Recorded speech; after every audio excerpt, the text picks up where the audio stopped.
Alrighty, g'day and welcome. Today we've opened up the new maps, the Cage of Gloomfinter, for the Maria Nearl event. So that's what we're going to be hacking away at today. I'm not sure if these are the EX maps. I'm not sure I'll have the sanity to get through the challenge modes. Probably won't have the sanity to get through all the challenge modes, but we will see how far we get through today. These maps do open up, just for reference, at Elite 1 level 40, so I'll be trying to use, as usual, the easiest groups I can, especially through the challenge modes, but towards the end of the challenge modes, or EX 6 or 8 or whatever the last map is, no doubt we'll probably need some decently leveled 6 stars to get through them. That aside, we'll get going through the regular maps and trying to make the most of however we can. Now, devices used in some arenas to prevent the pincer beasts from escaping. They often injure the knights by accident. That's probably worth noting. Mosco coil obtain activation effect when within range of other Mosco coils. I'm presuming these big red things are said coils. And I'm also going to presume that those coils are going to hurt me to some extent. Just based on what the game tells me, because I simply don't trust things not to hurt me to start with. So we've only got 2 range shots that I can see, and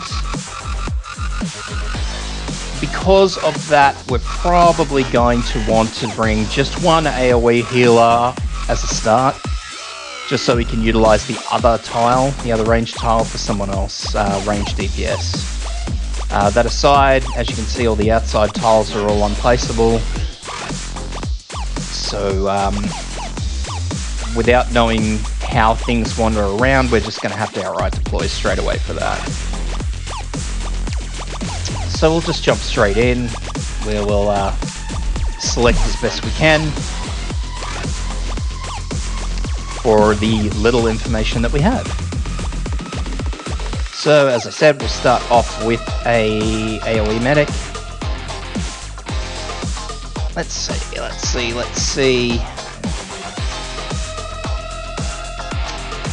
For maps like this, I would personally bring Breeze if I had her in a better situation, but I haven't had the opportunity to get her ranked up yet. She is level 40, Elite 1, but because you're relying on a single healer, it's probably best to bring the best AoE healer. So Telopsis, I'll try running with Perfumer and see how it goes. Oop, I didn't want to bring Breeze. Go back to Quick Select. Now, from there we will look at our Vanguards. Now, I'm not too sure what the Vanguard situation is going to look like, so just for the sake of being safe, we will bring Courier and Scavenger. Now, Courier's first skill, Scavenger's second skill. And then we're just going to have a look around for what we can probably use. So we'll have a look at snipers, supporters, and specialists, and we'll just have a quick look to see what is probably going to be the most versatile given the limited space we have. So any AoE caster or sniper would probably be best.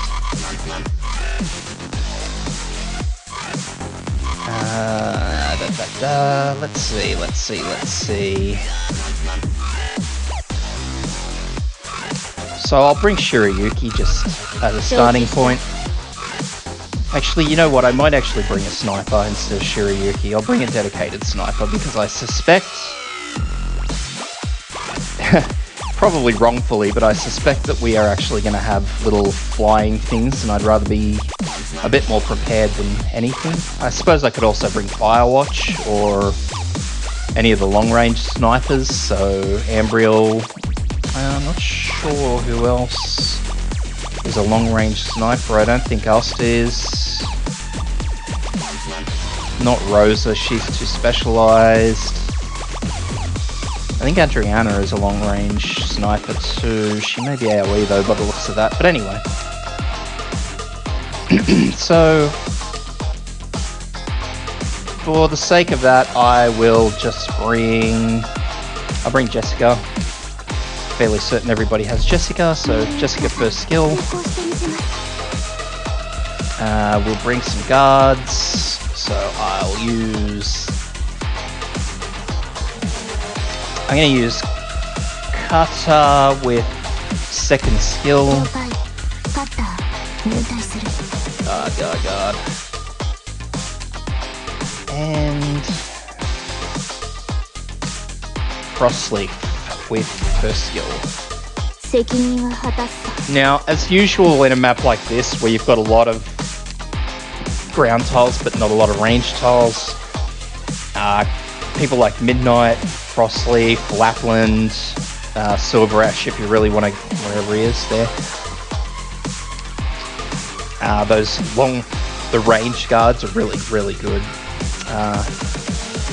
Whistlash, I think Doberman has an over-the-top attack. Whistlash does. Who else does? Ice-Scarp, Swire. They're all good Thorns. They're all good choices because they're all range guards.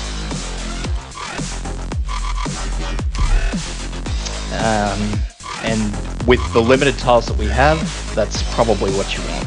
So we'll bring a couple of defenders. I'm going to opt for healing defenders just because of the lack of healing tiles, so we'll bring Gummy. And I will bring... I'll bring Nearl.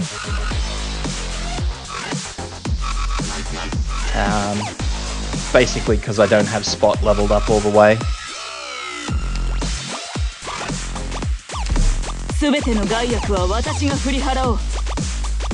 From there, we're going to look for some fast redeploys.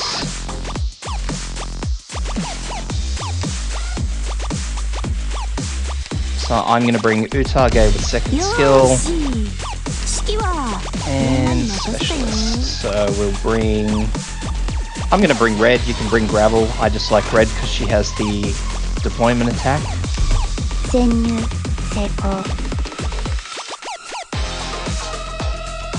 And who else? I'm also going to bring Ethan first skill. And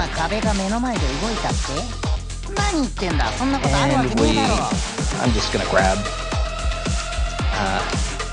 Lemishine just for the extra trust the extra trust that the map gives.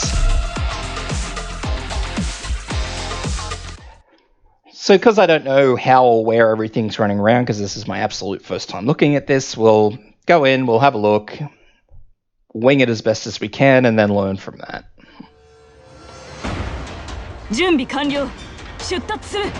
So straight up, I'm going to deploy one there, and now that I can see where they're going, we'll deploy another one here.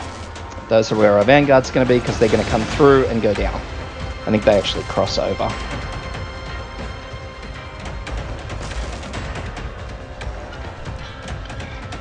And now we're going to pop down our healer, seeing as how they're coming from the top and the left-hand side.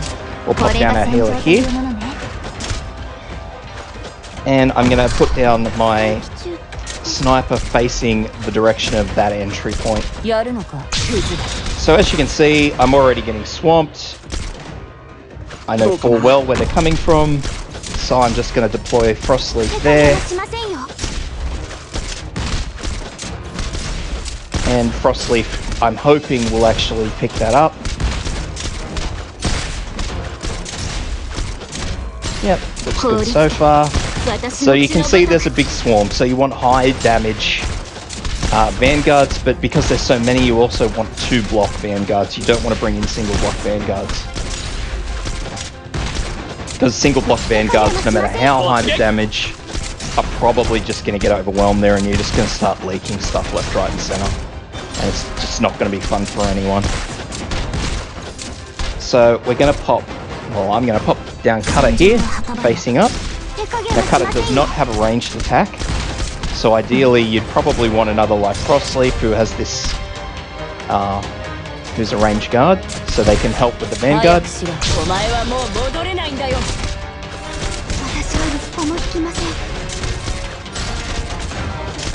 And I'm going to put Ethan... I'll put Ethan facing that way so he can help with where Cutter can't help. So as you can see, I got plenty to go off. You can probably bring more guards. This looks very simple for a guard run. Obviously I've kind of committed to bringing tanks, so we're bringing tanks. But a good solid AoE guard will probably do the trick perfectly. So I'm just going to wait for some of these mobs to get in range of Cutter, and then I'm going to use Cutter's skill.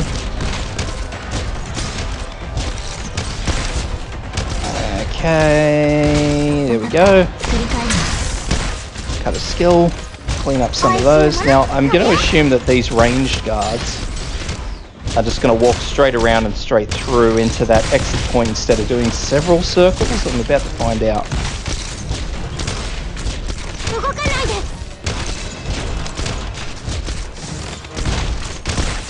Yeah, okay, so these ranged units do a couple of laps.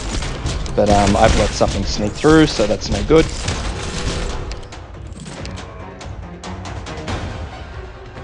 So straight up, we need high damage. That's all there is to it. So tanks are not going to be a way to go. As far as I'm aware, thus far, I'll just double check the enemy list. Okay, so we've seen all the enemies, so there's no need to bring a tank because there's no heavy hitters. There's no tanky enemies, there's no heavy hitters, so our 2 tanks are redundant. Healing wasn't a big issue, again, as you saw. Healing was very consistent. Project Red is no good because Red doesn't... there's no space.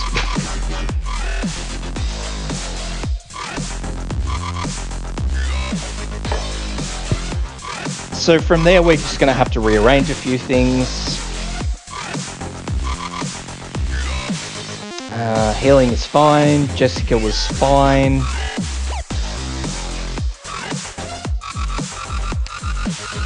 Jessica probably wasn't fine. An AoE sniper would probably be better.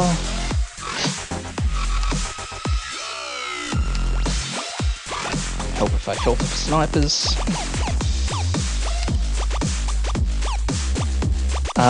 Another one that any sniper that attacks ranged units first would probably be beneficial. I'm not sure which snipers attacked ranged units first though.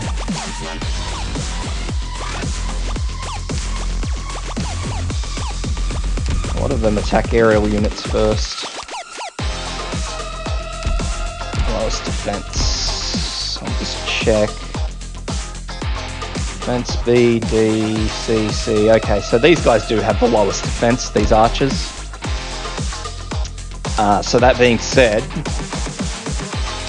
it's probably a wise option, seeing as how especially I can't find who actually attacks ranged units first. But these long-range snipers, who all attack the lowest defense first, they would be a way to go. So, Ambriel,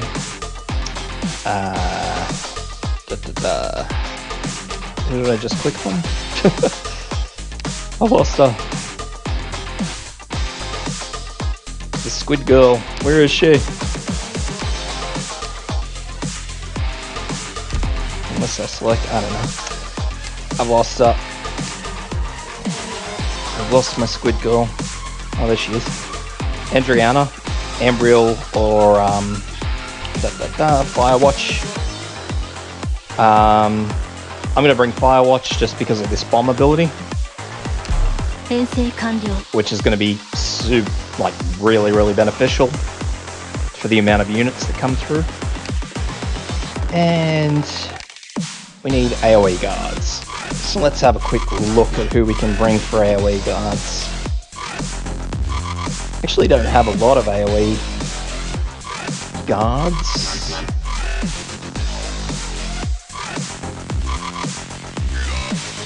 So I'll bring Savage with first skill.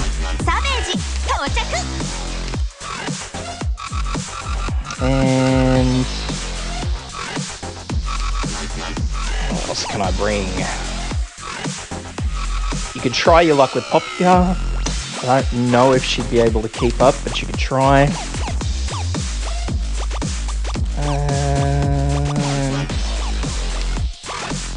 Yeah, Estelle would be another good option. Estelle actually self-heals, so that's beneficial. But you would probably maybe... Yeah, I'm not sure which one you'd bring, which skill you'd use, sorry. Broca has an AoE. I'm actually running at a very significant loss. So I'm going to use... Oh, I don't know who to use, actually.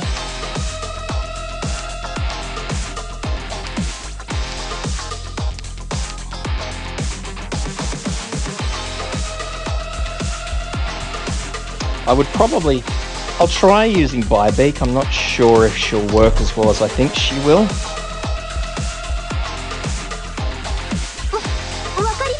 But we'll see.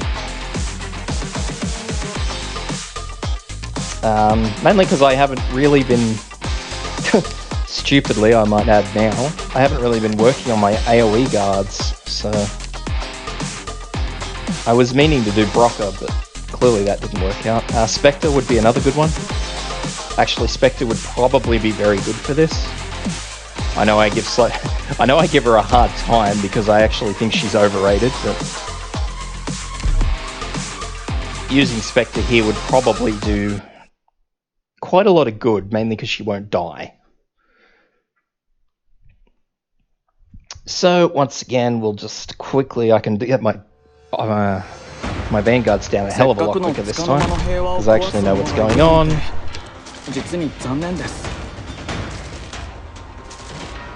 Pop down the healer.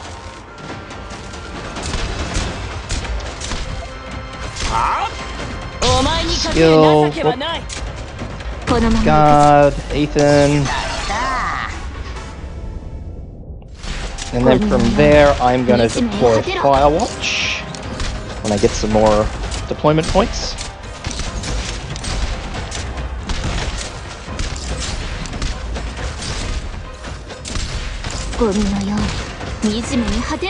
And we will deploy Firewatch that way. Again, facing over towards that entry point.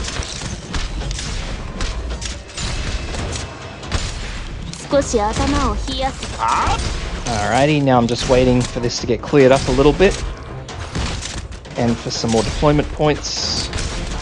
And then I'm going to get Savage in. I just really need to make sure I get those deployment points sorted first.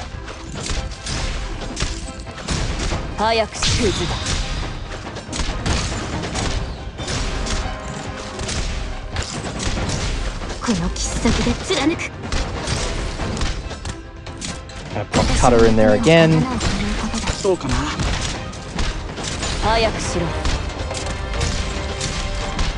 And I'm just waiting for this last drone to go down. Okay. And I'm going to pop Savage down on this side, because I think Savage is going to do a lot more damage than Bybeak.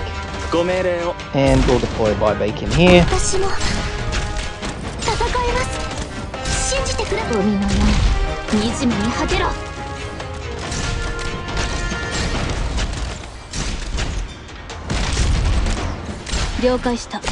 Drop some bombs.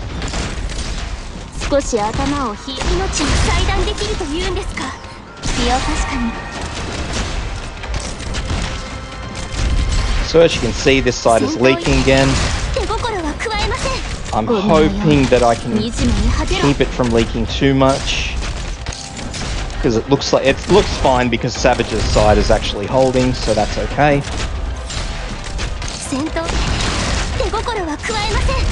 And in Bybeak's case, you kind of want to hope to use the skill when these little archers are walking past this last tile, because the range goes all the way back as like a range guard's targeting area would. I mean, I understand that depending on the level, if you are using Biobeak, it may not be possible.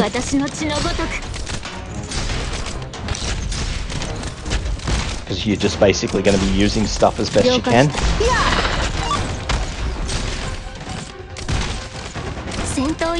So I'm just going to wait a quick minute, use the skill.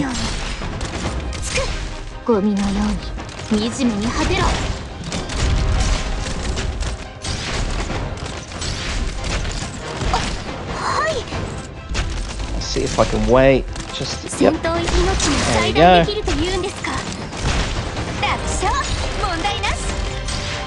So now the only downside I'm seeing at the moment is that exclusively I'm really worried about these snipers. I didn't look to see exactly how many laps they do. So I'm not sure if it's 2 or 3.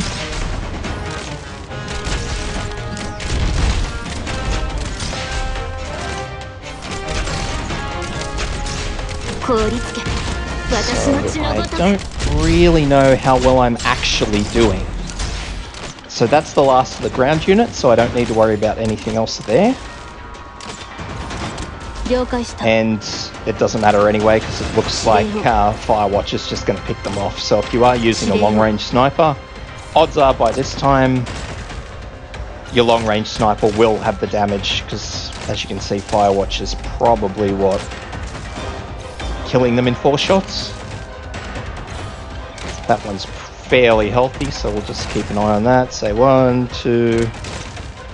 So she'll probably kill it in this next shot. So yeah, let's say 4 shots is what my Firewatch is killing them in. My Firewatch is E2 level 40, so if yours is E1 4, T, or even E1 max level, you're probably looking at 5, maybe 6 shots. The long-range snipers tend to do a lot of damage. So even if you are using someone like Ambriel, she should still be doing a lot of damage.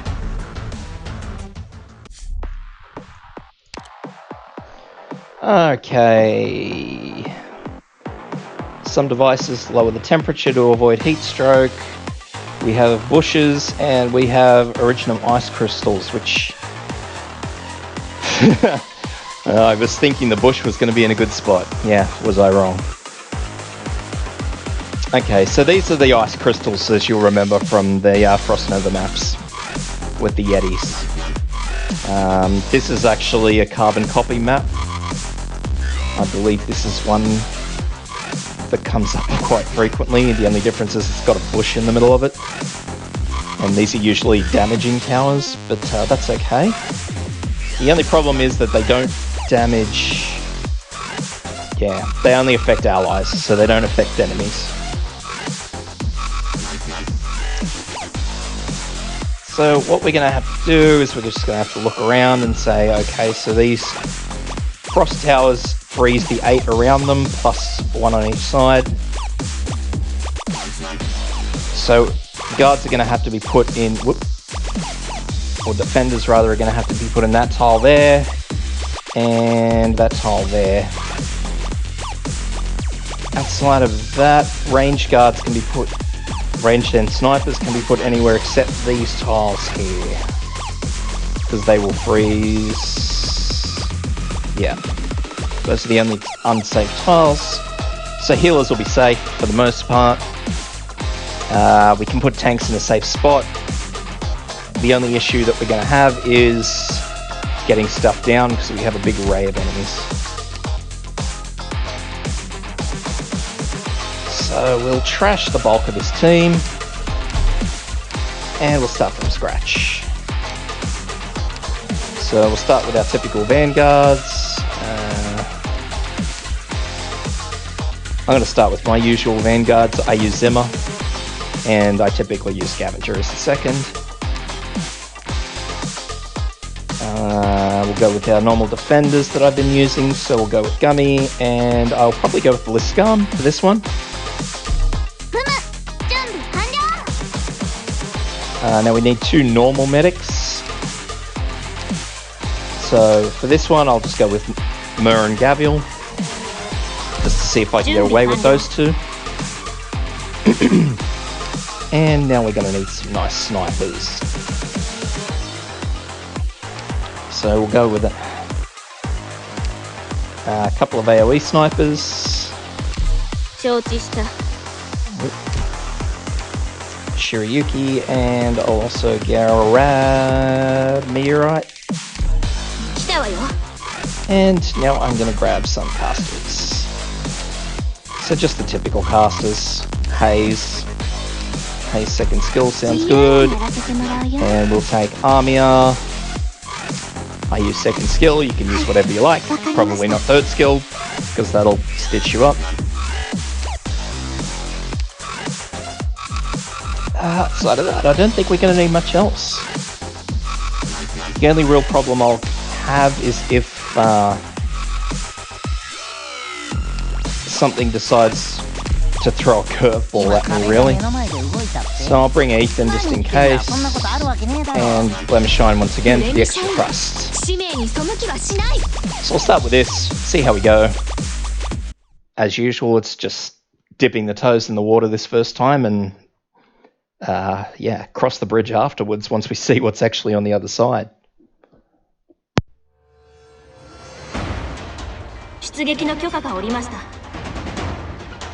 So yeah, just to reinforce the range of those freezing towers. Now they do not freeze enemies, so they're completely useless to you and I, but the bad guys love them. So unfortunately we do need to stick our vanguards a fair way back.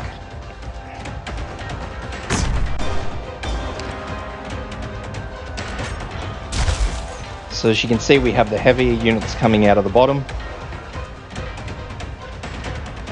and they're heading off to the left. So the left is probably where you're going to want your art stealers. Those deployment points as quickly as possible. So I'm going to pop Armia there.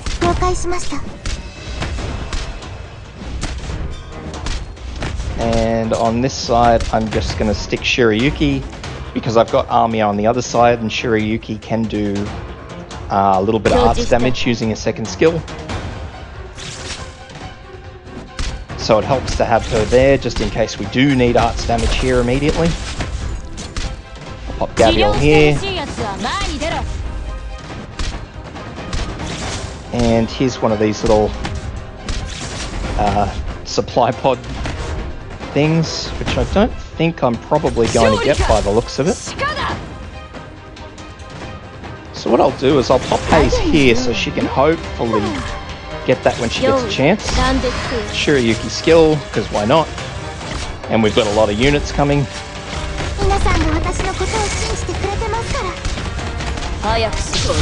So I think we've actually missed our opportunity to get that little drone.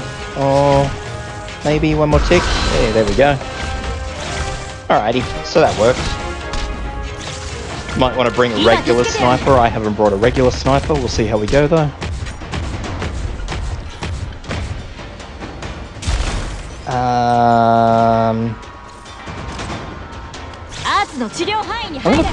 I'm gonna face Meteorite that way, which is probably gonna seem a bit strange, but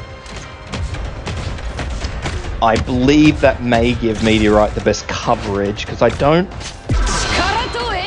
really think that Meteorite or any operator is going to need great, like, very specific damage. If I wanted very specific damage, I would face Meteorite up, because then she could hit just in front of her and up here as things come out, and I really don't think I'm going to need that.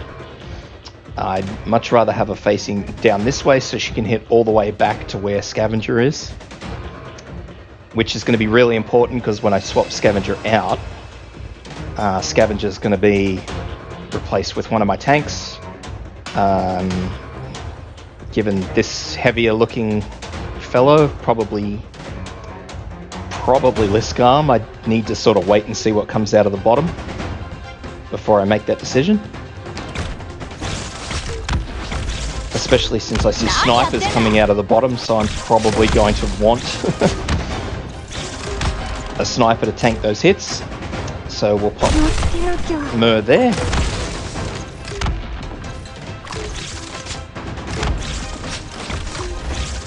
And yeah, we have another heavy coming out of there, so I won't even bother waiting for deployment points. I'll just deploy Lescarm.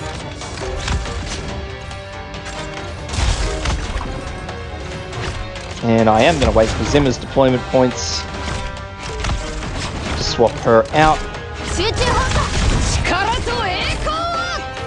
Pop dummy in. And then I'm just going to slap Ethan down that way. Now nobody should attack Ethan, that's that's the concept of it all. I'm fairly certain though that he will still get hit by these frost towers.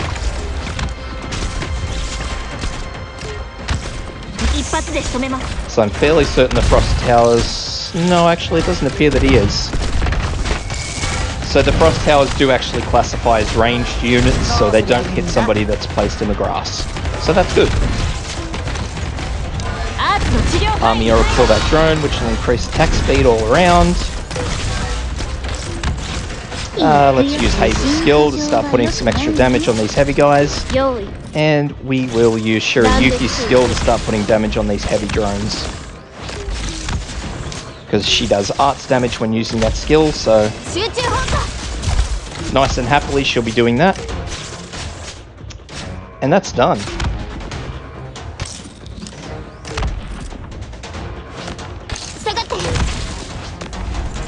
Mission accomplished. So that's really fairly simple, and I mean it just gets easier with the more of those drones you drop down, because those supply packages that the drones drop increase attack speed. They may also increase damage, I'm not sure, but let's just run under the assumption that they increase attack speed only. And as you see, the faster your units attack, especially those ones with the really long delays in between, like the ranged, the AoE snipers, sorry. When you cut them down, you know, say half a second, whatever it is that they get down to, you see that their damage really just skyrockets. So passageway set up in some arenas to allow VIPs quicker access. Being close to the arena floor allows one to watch the match better, but sometimes strange individuals get mixed up in the crowd. Interesting. Alrighty, so we have one glorious long trench. And we have what looks like a split here.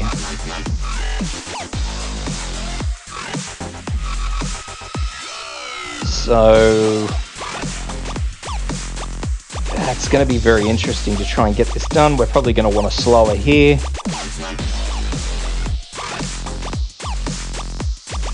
So for this particular one, we won't want Ethan. We'll want someone like Orchard or where is she? Earth Spirit. It's up to you which one you bring. You may not have one or the other. You should have Orchard, but you may not have Earth Spirit, for example. You could bring Angelina if you like.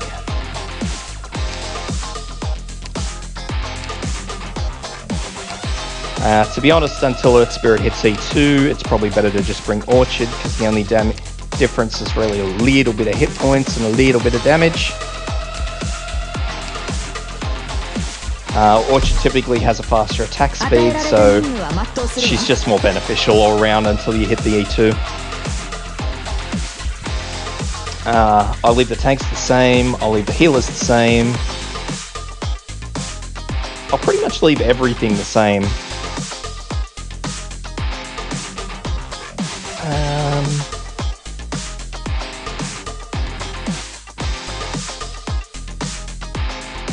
Everything looks okay. It's just going to be what comes down that lane on the other side, which I'm not going to know until I jump in the deep end once again.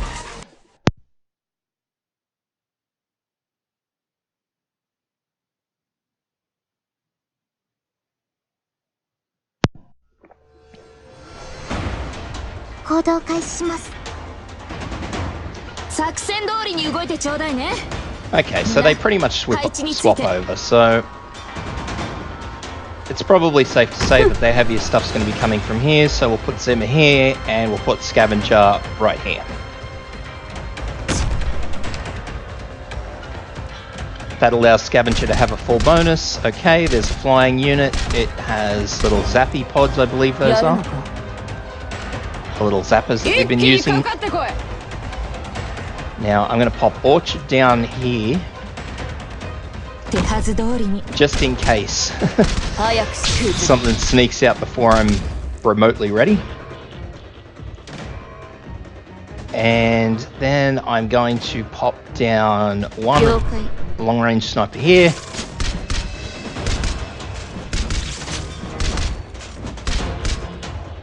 Armia here.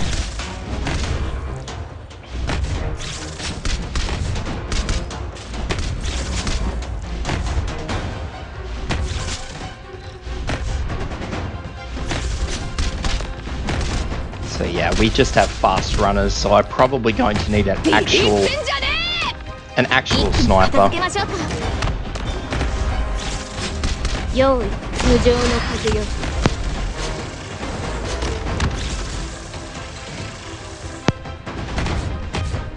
So I'm going to pop Gavial here. And I'm going to pop Mur up the top. So right here.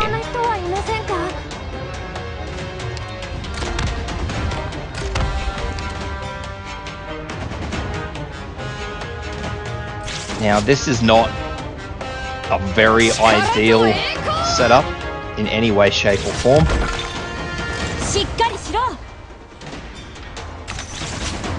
But we're going to have to do our best. So we're going to pop that there. And they should, yep, link. And then we're going to do the same down the bottom here.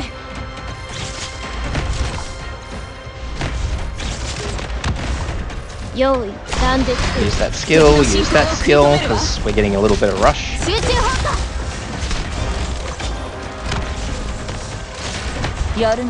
Vanguard skill. Now by the looks of this map, we will not need to call back these Vanguards. The only reason we'd need to call one back is if something goes absolutely pear-shaped.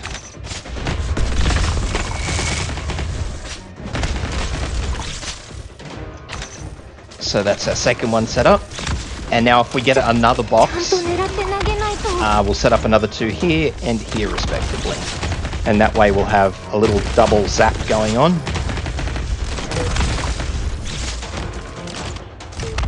Now ideally you're going to want a better sniper here. I would suggest, what's the name? The one that increases the range, I'm not sure off the top of my head. I need to check.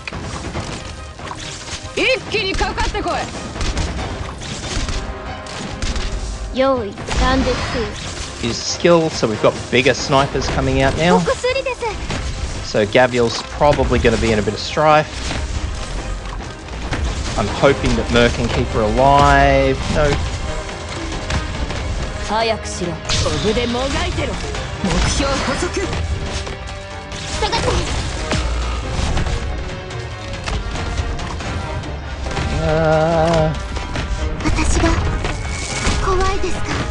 No.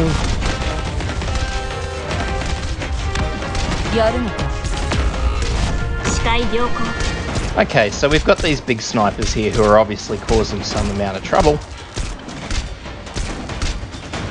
I mean, let's be honest, my placement wasn't ideal to start with, so I will finish it because that's it, but so just as an example, the next time you drop those down, but that last drone came out really, really late.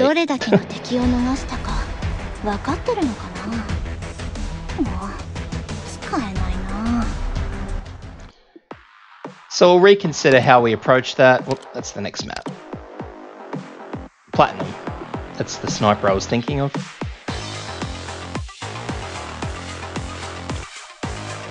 So instead of Haze, for example, it's very clear we need an AoE there. Or Armia, rather, was who I was using.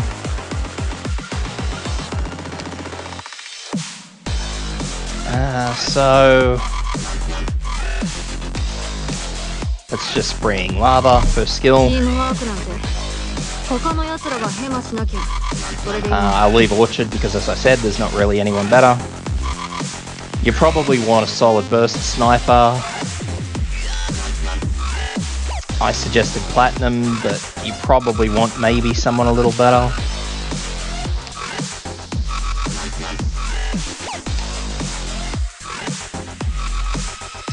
Platinum was who I suggested. For that though, I'm probably going to have to bring Greythroat with this first skill. I'll give it a go with Jessica. I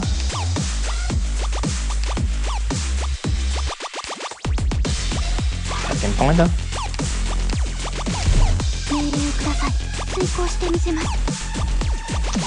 I'm just trying to think if her first skill would be better or not. Probably would be.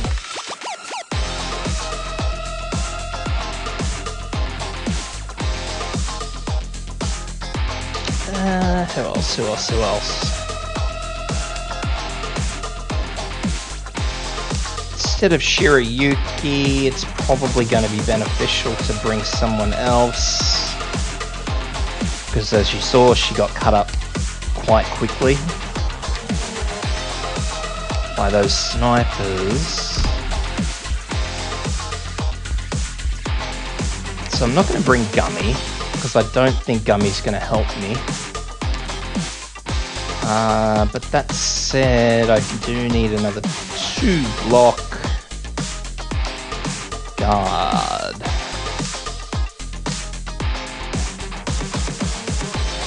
What are you? Okay, so I'll bring Cutter. I will retain Liscam. I'll keep Gavial.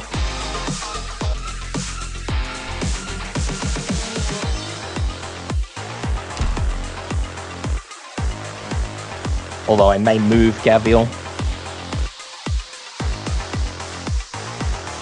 I'm going to change Mer's skill.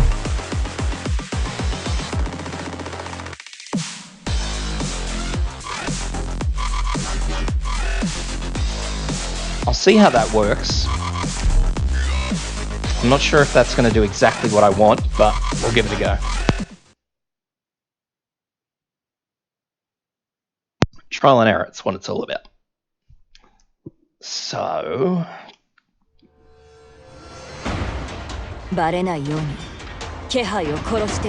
it's also worth noting that you start off with very few deployment points.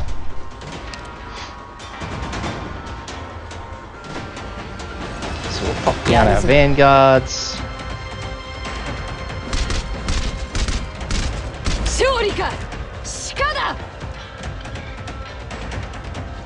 I'm going to deploy Mer here.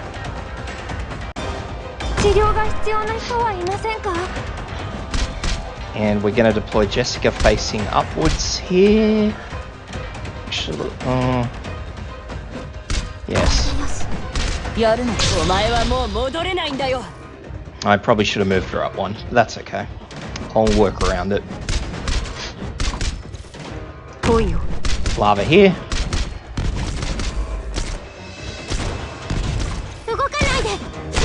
Lava's Gilded, hopefully catch this first drone. We'll put Orchard here. But this time I'm actually going to move 2 of these.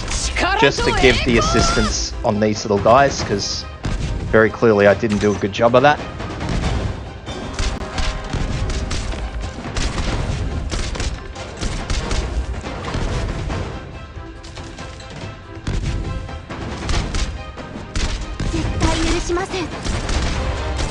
It's really going to depend on who you're using in this side.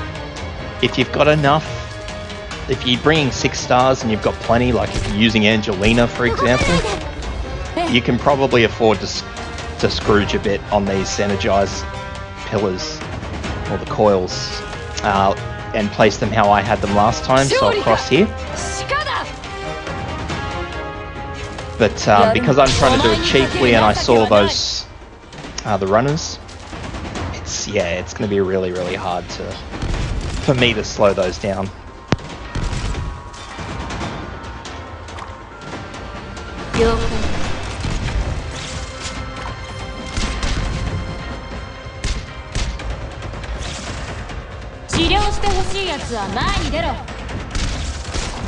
So we'll use Orchard skill again. We've got a little bit of a flop coming on, so we'll use Lava's skill.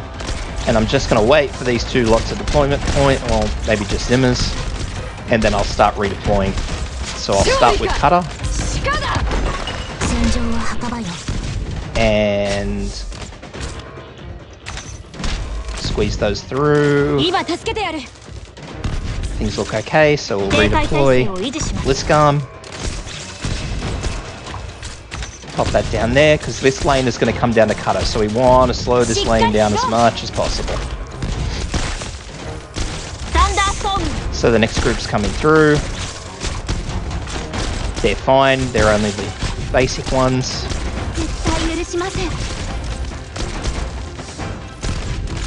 So we'll reserve Orchard skill. It's not ready yet, but we'll save it for when the bigger ones come out. And now here's this last drone. It's probably worthwhile considering how you can get this drone down quicker. The way I've got my snipers deployed is not going to be good for getting them down quicker, it's just not.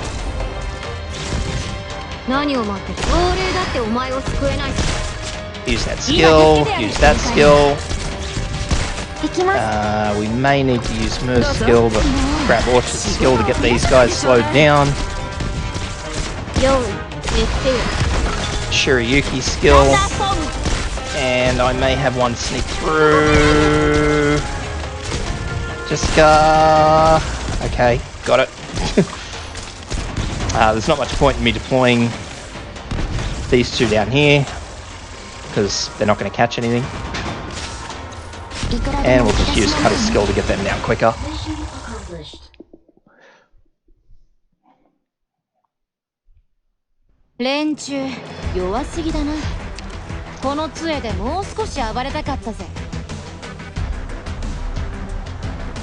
So it's probably worth investing in if you haven't already and you really want to get through these things in the next week. Tanky guards.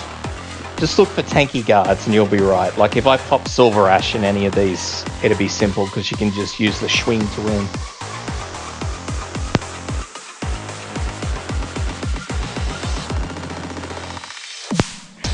What do we got? So we got a bit of a maze this time. We've only got one exit. What have we got here? So we got Tanky Boy spot, which is good and bad because we have an entry point over here behind it. Specialist point gains additional shift strength, so we can put a pusher here. So you can play to this map's strengths if you want, or you can just do your best to try and avoid it and use whatever you like. So for the sake of comedy, we'll endeavour to get some pushes happening. So let's just grab... Everyone likes the chipmunk, so let's grab the chipmunk. If I can find her.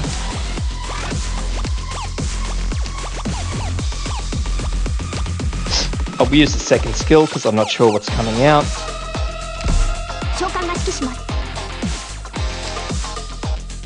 Now we need a good tank. Need a tanky tank. So let's just pick... Look, at the moment I'm a big fan of the AoE tanks. So I'm going to use Durna because her skill attacks all enemies that are blocked.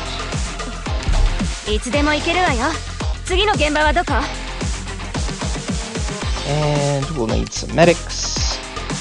So we're going to need a very solid single target medic.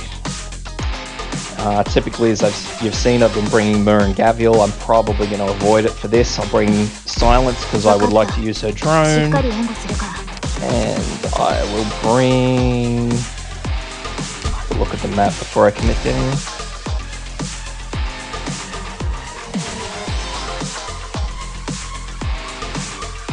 I'm probably going to bring an AoE medic. So I'm actually going to bring Telopsis.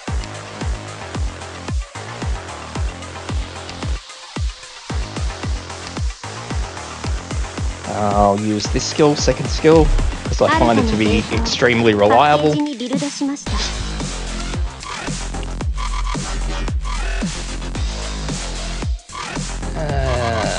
Okay, so we're going to need snipers.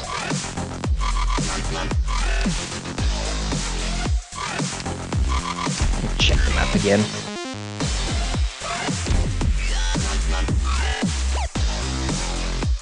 So the concept is that everything is going to be clustering around here.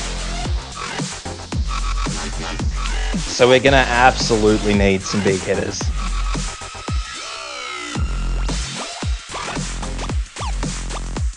So, okay. Let's bring, instead of a... we'll bring an AoE sniper. I'll bring Shiryuki. I'm going to bring an AoE caster. Katano for skill. Actually, how long does that?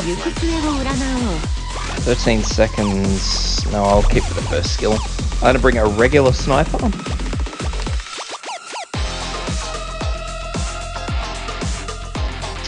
We'll bring Jessica with the smoke screen. Actually, I'm going to bring Platinum because I keep complaining about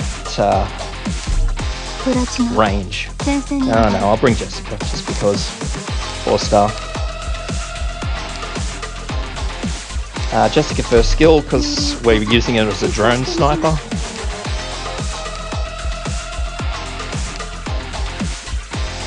I'm going to bring Red with first skill just in case anything sneaks through. So I have a contingency plan.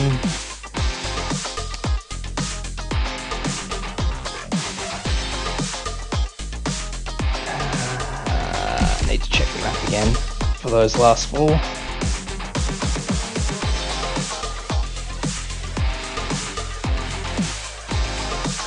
I think I'm going to bring Ethan.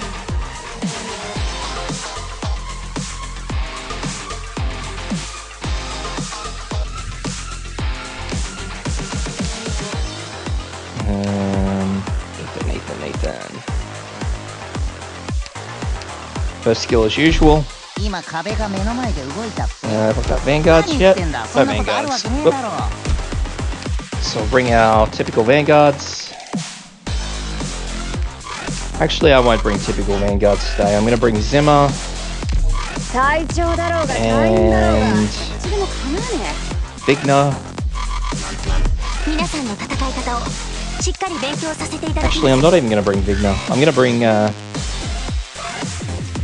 Myrtle. Mainly because I've noticed that deployment points just lag so bad. And then we're just going to bring another generic, so...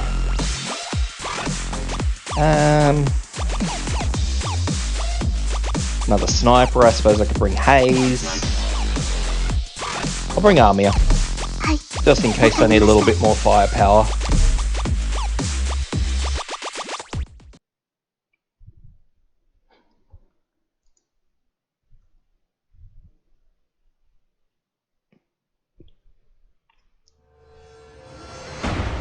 So, looking at this map immediately, it's pretty straightforward to see. Like, especially if you look at this, where this is going. So they go right, left, right, left, right, left, down, across, up. So they fart around for a long time in these cells. It's just as easy to put a tank here or here, and just... I would, if you were going to do that, I would put a tank here, just so it's away from this defender tile. And because you can put Ethan or Manticore in here, and you just level this entire place with as much damage as you can possibly throw at it. This way is probably, making use of the tiles is probably the easy quote-unquote way to do it, or the easier way to do it, but I think it's probably going to be pretty indifferent no matter what you do, because see, that's a heavy boy.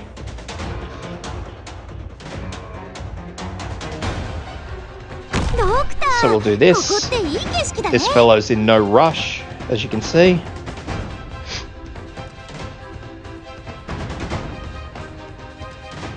Yeah, okay, so he's just going tile, tile, tile, tile, tile. And I'm pretty sure I bought...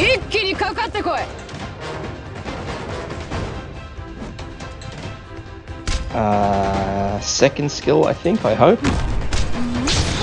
Certainly hope I did. So we're going to put silence as far up as we possibly can. And Tolopsis here, facing across so that she can help heal silence if things go pear-shaped.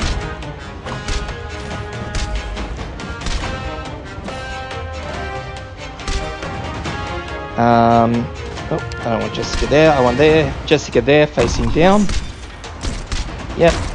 So I did bring Shaw skill 2, which is good because this guy probably won't get shoved from skill 1. And then we're going to need to get our AoEs in place after this. So I'm pretty sure Mer's getting attacked. So I'm probably going to have to wait a minute. So yeah, we want to get our AoEs in place as soon as possible to start getting those things down. Because at the moment Mer's getting attacked, so she can't do anything. Okay, there goes the skills. Gitano in next.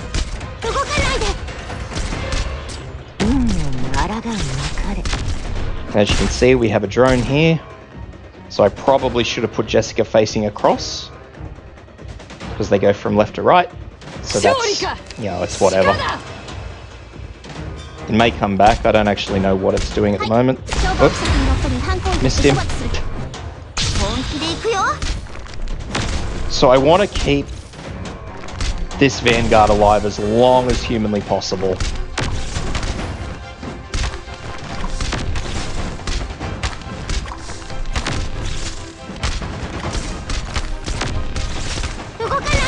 So I just want that one skill, and then I want Durna in. Yeah. And then we're going to put Armia here, because I very clearly need more damage.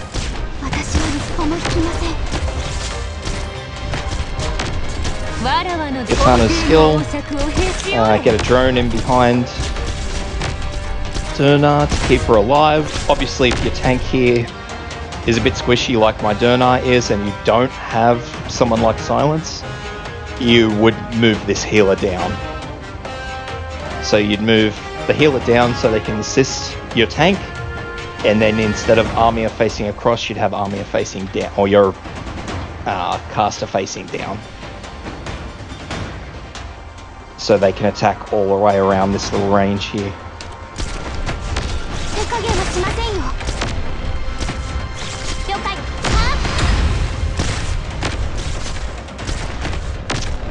Aha!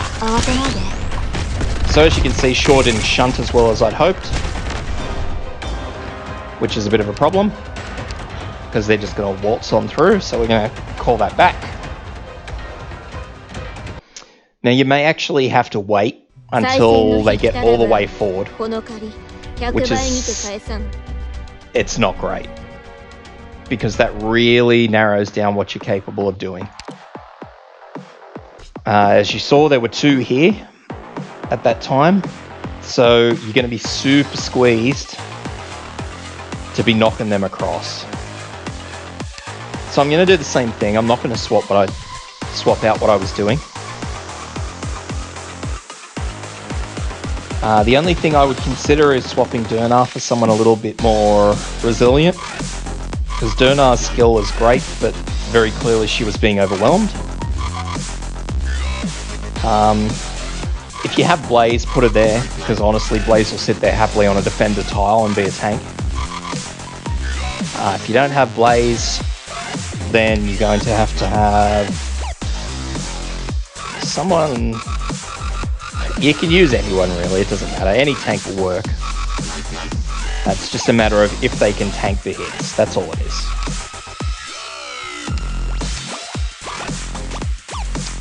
So. This is another situation where I would typically use beeswax as well, or the one we got from the last event. Where is she? Mint. Mint is the one we got from the last event, so I would use her.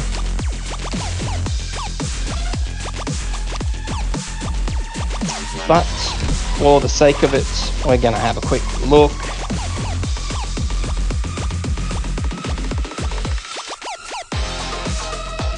Now, Ethan is not one that I'm really enjoying. At present, so we're going to yank Ethan. I'm actually just going to replace it with someone simple. Utage with this skill. Second skill, so if I need someone to be deployed in a position to block those ones that came out at the end, I can. Because Project Red may be able to get away with it, but Utage can heal herself, so if I need her to sit in place, she can. For this example, I'll swap my healers around, like I suggested, so you can actually see what I meant by swapping your AoE healer and Armia around to keep your little tank alive if you need to.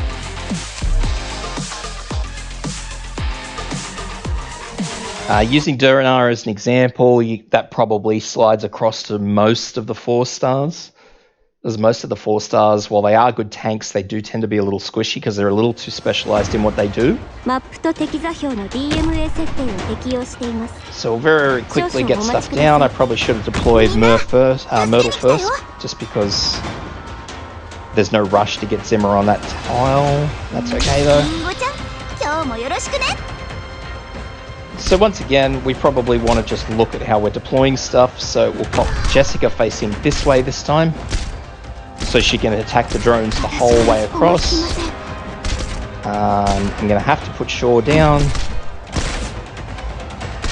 Silence as far north as you can. And then you want to pop another healer in there.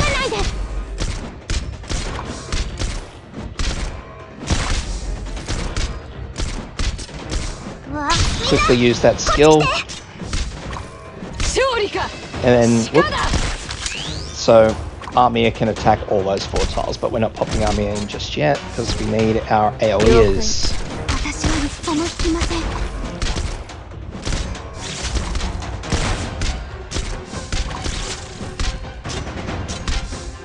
Okay, so get Katana in.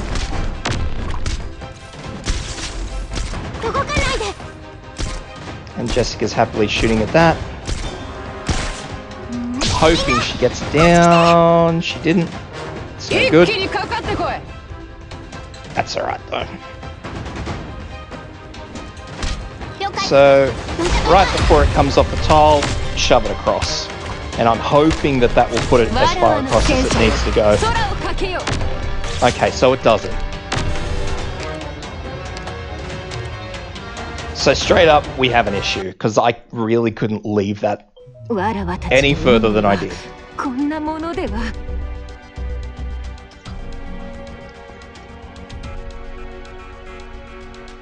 So now what we're going to have to do from there is rearrange exactly how we approach this situation here. So straight up, Durnar is not a good option. Straight up. I'm personally going to use Liskarm.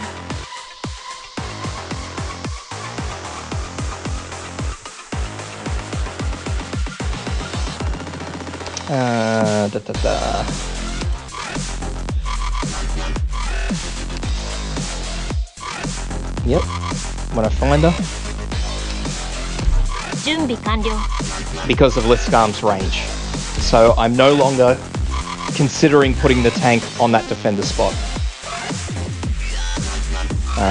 I'd say it's a defender spot. It's a defense rune. It increases the defensive units put on it. So when I put Liskarm here, she'll be able to fire into this square here. Now, that also means that I need someone to pick up that slack. So we'll have a quick look at the enemy intelligence of the stuff that comes through. So we have these little dudes, defense and resistance, both B. These guys, D, resistance. I believe the snipers come through. So we're looking at an arts guard. So we want an arts guard. So instead of... I won't need a fast redeploy now because I've made that change. So my best arts guard is probably, well, I say best, quote, quote, is probably Sidoraka, who we got for free a couple of events back. Another very good one, which I'm personally probably going to use for this just because of her abilities, is Estesia with skill 2, which increases the amount she blocks. And I believe, yeah, that attacks all blocked enemies, so that's mainly the reason I'm using her. But I would go with any AoE guard, because AoE arts guards are very hard to come across. That's why I was using Durna mainly. I don't think there's too many AoE arts guards that you can brocker.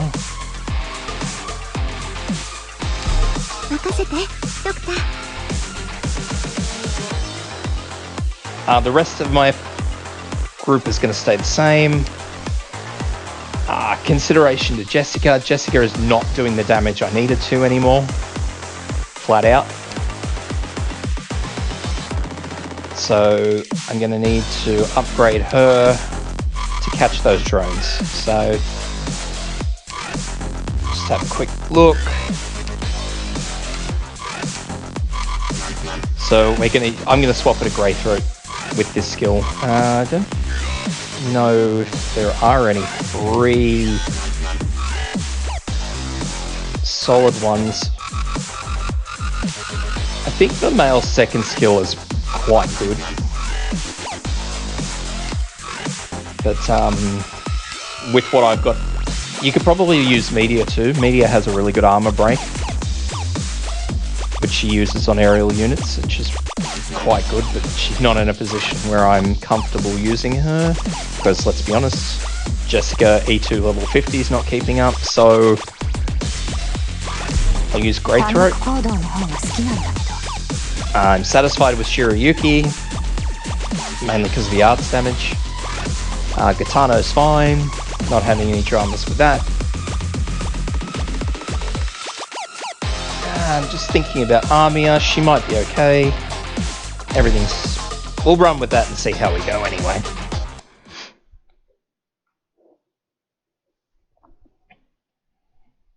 So this time I'm going to redeploy a little bit differently. I'm going to get Myrtle down first, because I'm not in a rush to get Zimmer down, and Myrtle's skill is more important than Zimmer's in the long haul. So Zimmer down as soon as you can. Or your other Vanguard, I should say.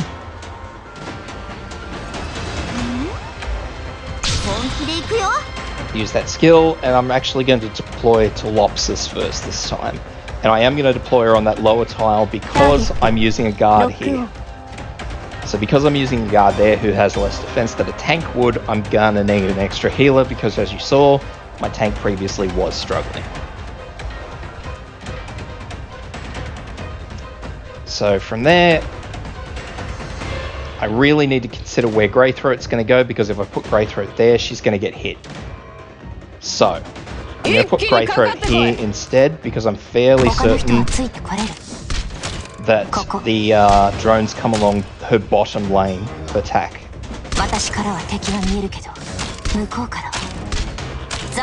So now we need to get our little chipmunk in, or squirrel, whichever of the two she is. Use the skill. And then we need to get our AoEs in place. Probably put the healer in first.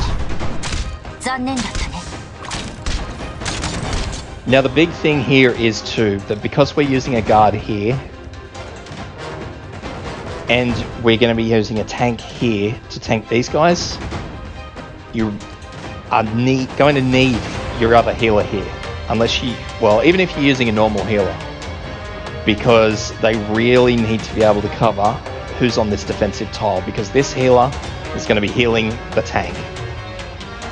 So it's very unlikely that anything, one or the other will drop if you don't set your healers up correctly. Shirayuki in. So as you can see, Greythroat already is doing a good job culling what's coming through. A better job than Jessica. And just really quickly we'll get our AoE in place. And I'm going to try and get Liskarm down before that drone goes down.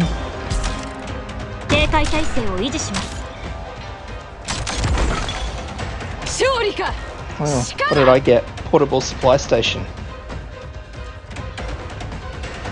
Skill points to allied units. Well, that's interesting. Not helpful, but interesting. So, give them the push, and they'll go straight into Liskarm.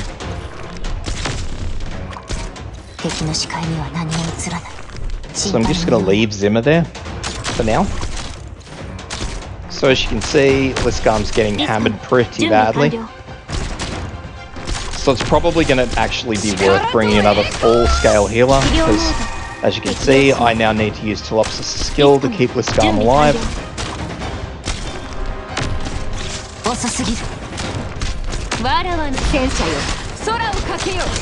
AoE. And then we're really going to have to reconsider how we approach this. So I'm actually going to face Astesia backwards. And I'm going to deploy this drone here to keep Silence's skill going.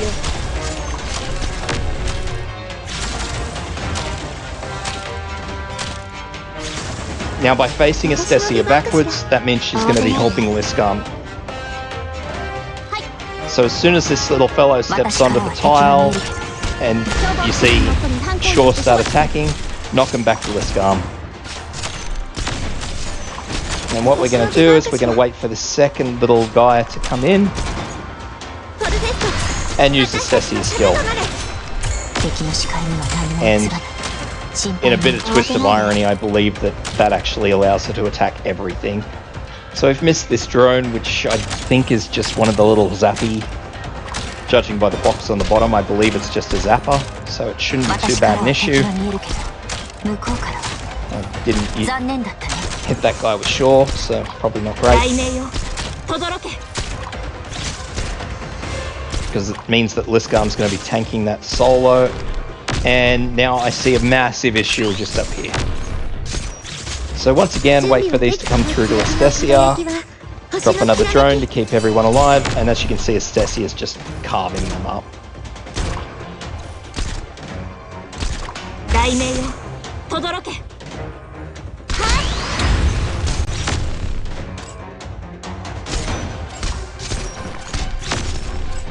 So, yeah, there's a big issue here already. A big issue that I haven't foreseen. I'll just double check something. So this should be the last wave, what you see here.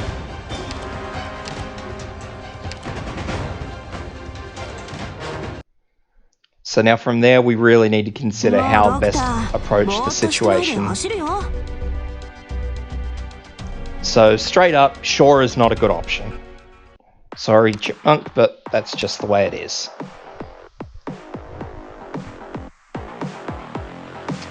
So we're going to remove Shaw, and we're going to replace Shaw with Ethan.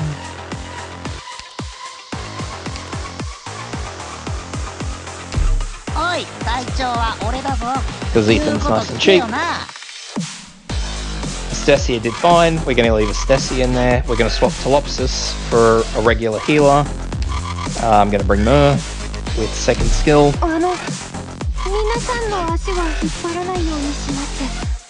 And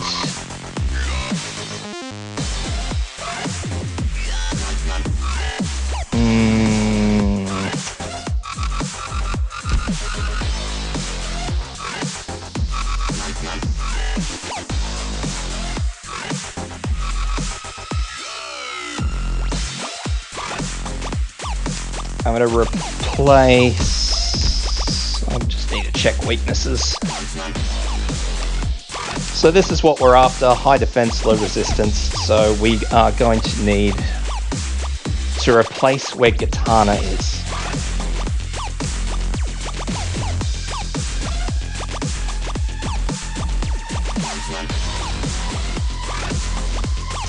You could probably even use Armia, to be honest. I'll use Armia, because that way the example is there. So once again, I'll just wiggle around the redeploys, because I can still do a little bit better with what I've been using. So as usual, pop down metal first, get Zimmer down as soon as possible.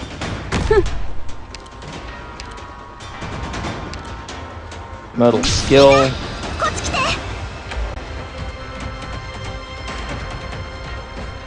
And then we're going to pop Armia down straight away right there. It's not ideal, but it's one of those, this is the cards we've been given.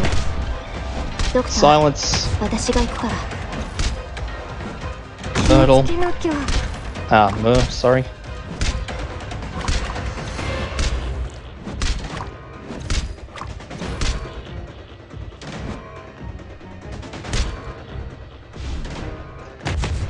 This time I'm going to pop that there.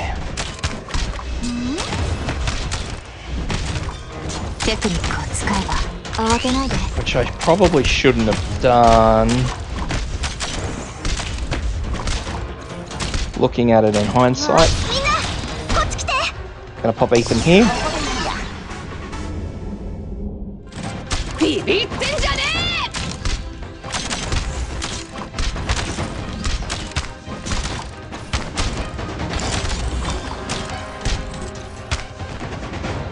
Yeah. Just gonna wait until now. And redeploy. Right there like that. Again, it's not super ideal, but what are you gonna do? I'm gonna power Armia.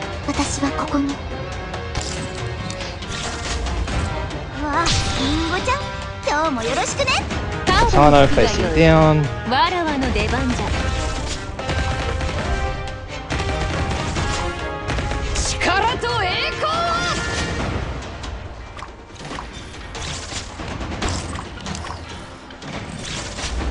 So right now I'm just waiting for deployment points before I do anything else.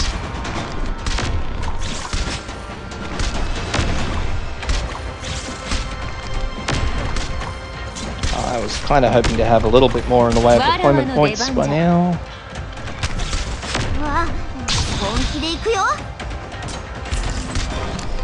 So let's go here. I'm just waiting for Zimmer's skill to go through. There we go. So this time I'm going to put Estesia facing forward because I'm not expecting these to come through. And if they do, I'm not expecting them to be in any real condition to do much in the way of health.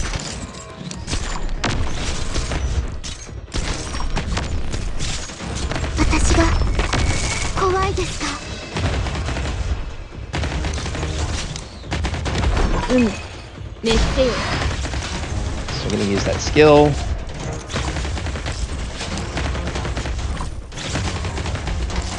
And I'm actually going to put this down here to make sure that I'm giving Liscam pretty much every chance to have her barrier up as frequently as possible, because you can't control Liscam's barrier. You've just got to hope for the best, really. Hope that it works out the right way.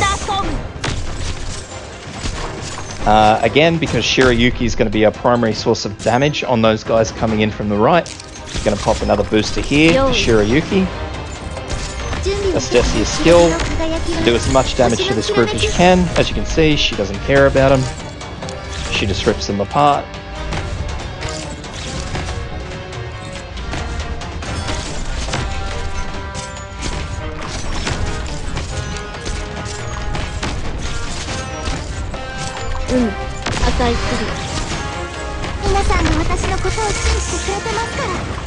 Silencer's drone there, just because Liscam was slowly coming off worse. But those are the last four.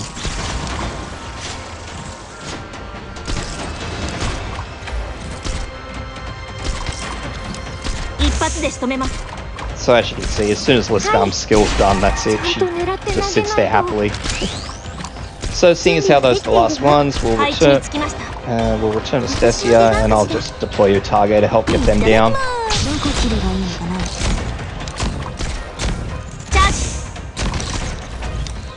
Mission accomplished. So it's just clean up once those last ones are down.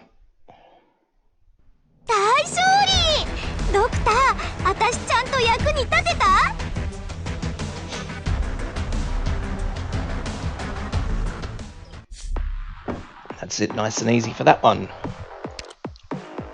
See, that's the big issue too with a lot of those ones, is that these little support tiles, while they can be used for very fancy things... hello Mudkip, sorry I missed your message.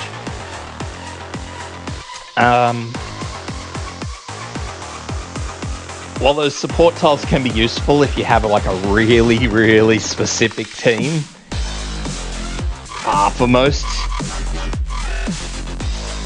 instances, those support tiles are hopeless and you really shouldn't use them.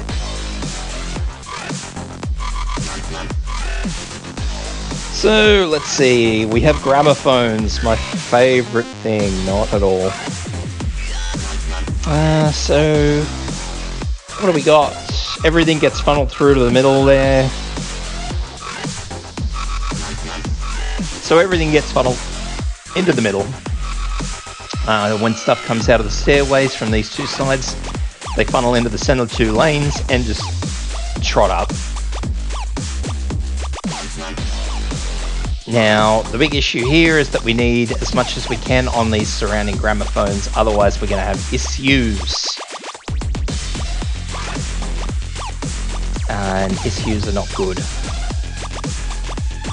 And it also depends on how these side ones sort of work through. Gramophones are really iffy mechanics, because sometimes they work as intended and other times they just do whatever they want. And that's where a lot of the problems with them come in. So in this particular instance, we do need dedicated people for the gramophones, and we need 2 dedicated tanks. So Estesia is going in place of Gummy, because everybody has and loves Gummy. I'm going to replace Myrtle with the typical... I might actually bring Courier this time. Shirayuki is probably not a great option, so we're going to go back to using... Actually, I'm going to use Haze.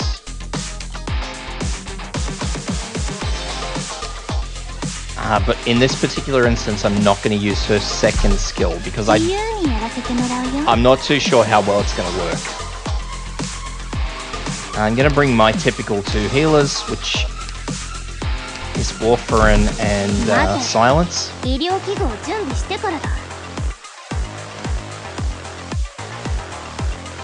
I'll leave Gitano.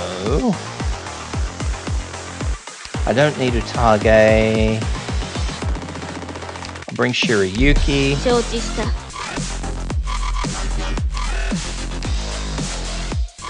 And we'll see how that goes.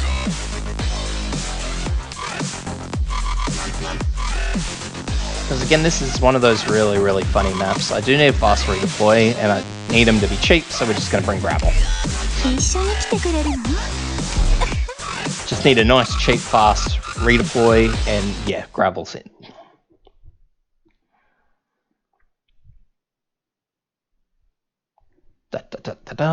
So this is going to be an interesting deployment because, as I said, gramophones are really funny.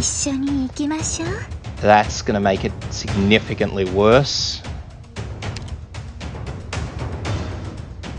because those all spawn on the gramophone starting points. So massive issues there. So we're going to need our operators there to stop these 2 gramophones from going under enemy control straight away.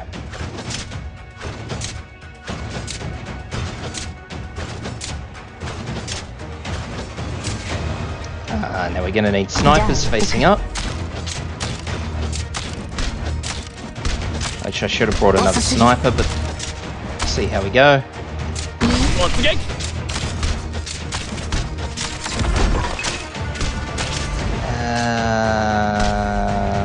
Oh dear, that gramophone's not as simple as I thought it was.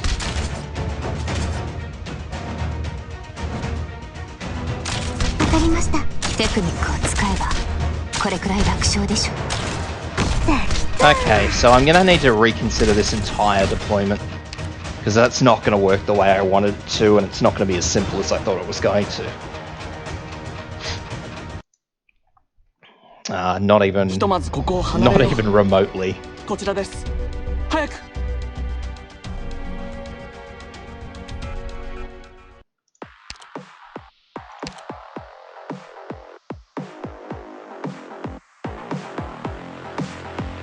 So I'm satisfied with Hayes and Amia. Those two are completely fine. Gitano has no place in this setup, so I'm going to remove her.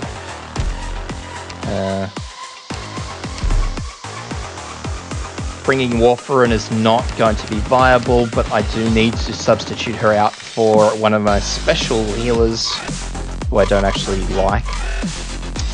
We're bringing out Salen, and I'm going to bring her with first skill, so I don't hopefully have to worry about her as much.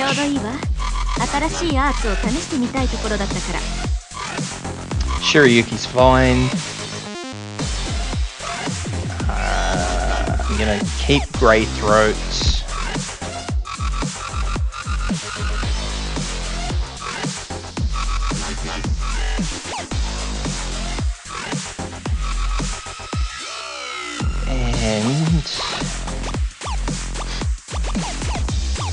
I'm probably just going to have to deal with the fact that I'm going to be getting flogged by some of those gramophones until I can get them under control. Just on the basis of how things start when you immediately deploy, because you get the 4 big tanky elites here, and until you can get them down, there's not a whole lot you can do to get the gramophones under control.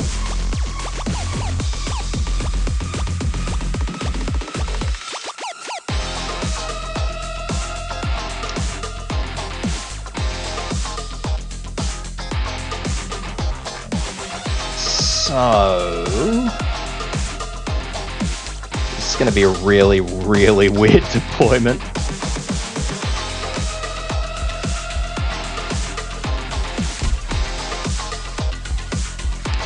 Like, really weird.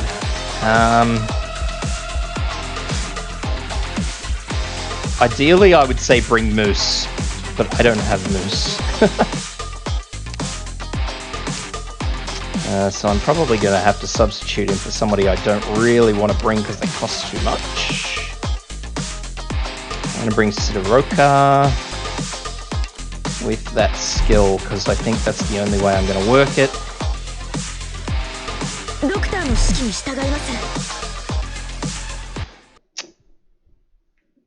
But yeah, this is definitely one I wish I had Moose leveled up for, and she's been on that back burner for way too long.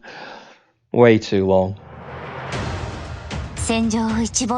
So right now, we're just going to need to get these tanks down. That's it.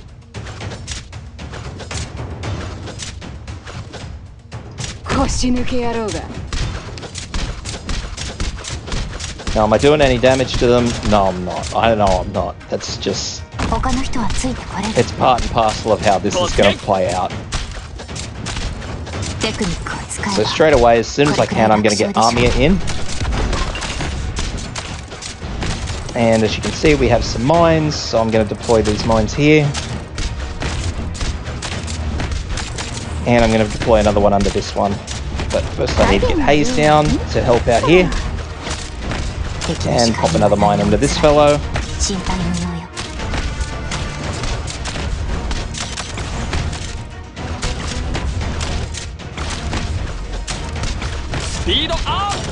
Now we're going to put... I was hoping Salen would have a bit more reach than that, but that's okay.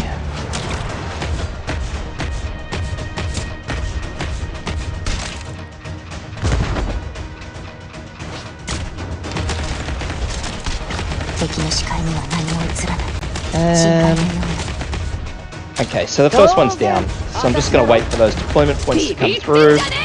Should probably put Shirayuki there before I do anything silly. Okay, so they're all, more or less, they're all down. And now I do need to get healers down, so we're going to pop. I really want to try and get them down. That's alright. I'll put Sidoroka down there. And now we're just going to start using fast redeploys to get a few of these in place. So I want Salem facing that way, and my other healer Silence is going to be doing more or less the same.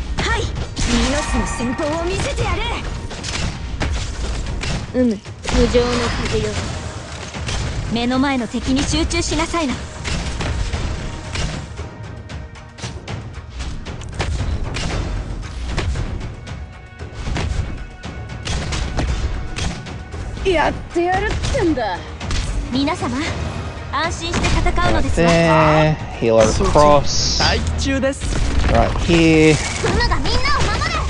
I'm leaving Sidoroka there for a reason, mainly because she can afford to sit there on her own.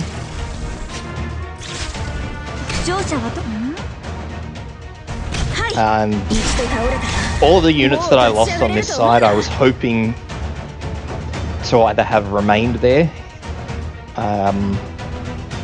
Greythroat, for example, who was on this bottom tile here, I was really hoping that she would walk it off, because I was going to get Salen facing this way so that she can heal everything on this side, and obviously Gummy and Liskam are just going to hopefully have to be self-dependent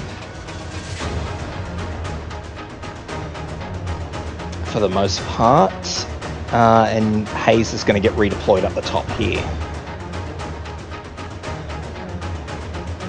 Although looking at how a lot of this stuff is panning out, that may change, but we'll see. So far I like the way I had it set up. I was just hoping they'd live a little longer. So what I was trying to do was get this last tank down from this side, and then pull Hayes out and deploy Salem in.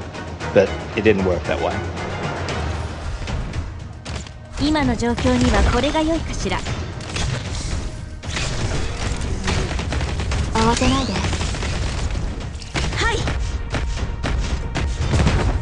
So she's happily sitting there regenerating her health, so she doesn't care. Hayes is ready. I will deploy Hayes here. And Greythroat is ready. And we have, what do we have here? Stuns all enemies, so we'll keep a hold of those. I won't use that skill. Okay, pull her out so we can get Greythroat back in.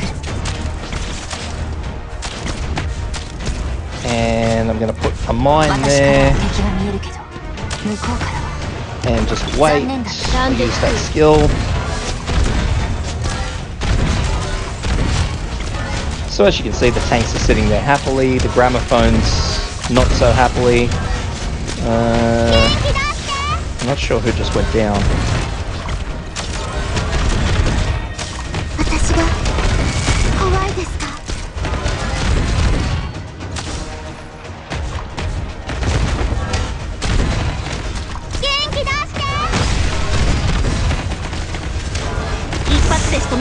So I'm going to deploy another mine here for this fellow.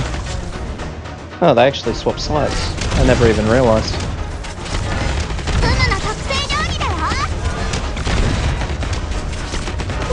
Use that skill.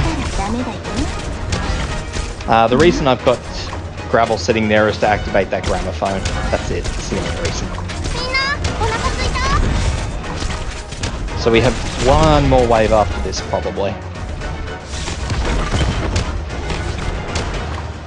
I got plenty of mines, I got plenty of stuns. Tanks don't seem to be caring about the damage that's coming in. And this last gramophone is about to activate. And then I'm going to move another operator on the other side to try and activate that gramophone. So we'll pop down, I'll pop down both mines in front of this. Pop a stun down here. just to slow them a bit.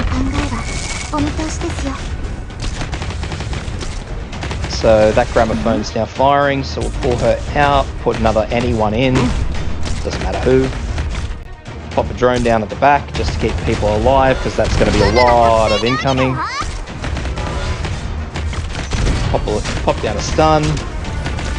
Shiryuki's obviously in a horrible spot, so once everything's moved up to the front, we'll pop in Sidoroka, pop down another stun. I think one of the mines went off, it did.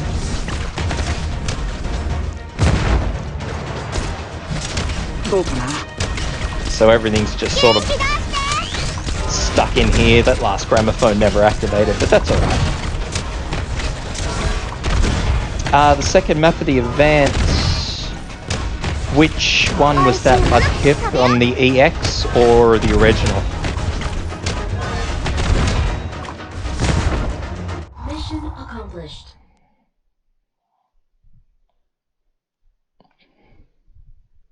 戦場の後始末が落ち着いたら、豪勢に食事と決め込みましょう。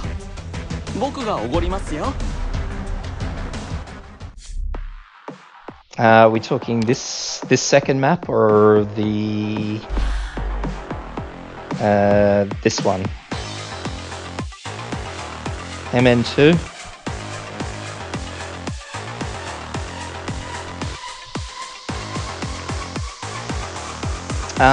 Yeah, I'll do that real quick.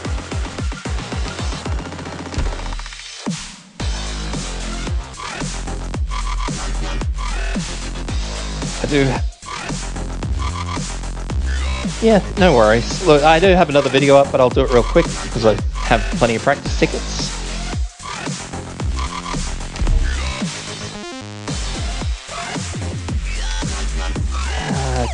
Okay, Vanguards. So I'll bring Courier and Scavenger. For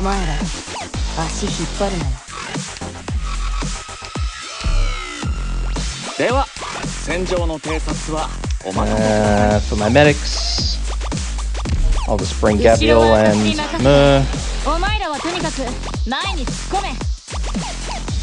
Yep. Mur. I'll bring a few snipers, so I'll bring Jessica first skill.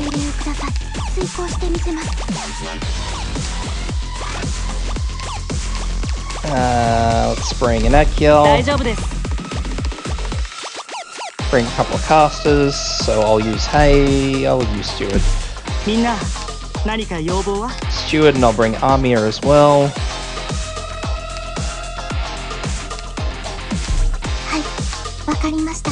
And I'll bring a couple of tanks, defenders. So I'll bring Gummy, and I will bring Beagle. And I'm probably going to want some AoE casters. Some AoEs, I should say, not AoEs casters specifically. So I'll bring Shiryuki as well.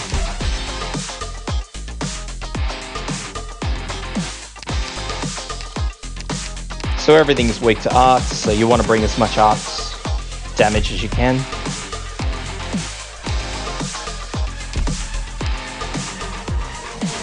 So snipers in particular aren't really great at bring them. Beagle has a really reliable shield. But primarily, yeah, you want to bring arts units, so Moose is really good for this particular one, or all of them really. The only shortcoming of Moose is I believe she's a single target attacker. But yeah, for the most part, stuff like this will work, because all these units do arts damage.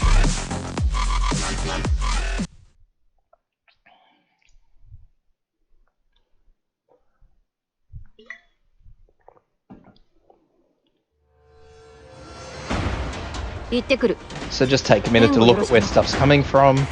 So we got top lane. So I'll pop Scavenger down there.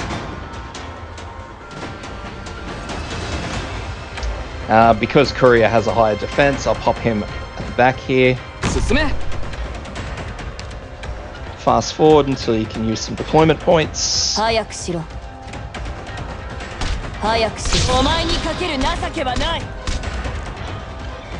And then we'll just deploy our art stealers facing backwards. 承知した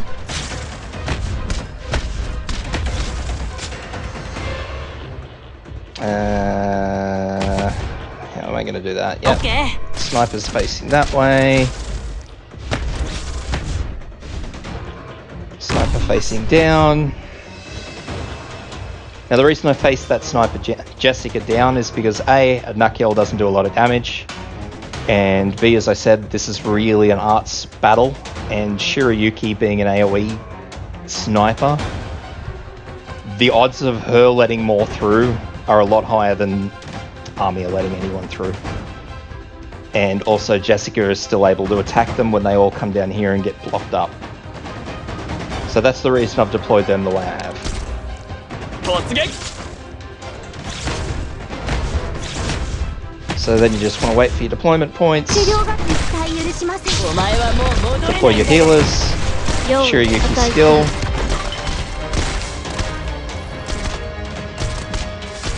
指示に従います Arknights skill if you need to, 早くし and then you just pop your tank in. ろ位置についたよ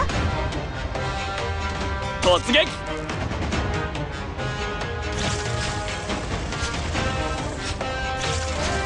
しっかりしろ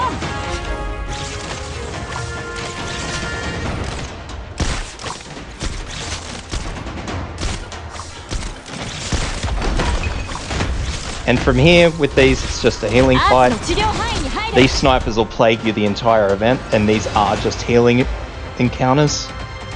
They don't do anything special, they're very tanky, and they just shoot arrows at people. They're just annoying. They're a big nuisance.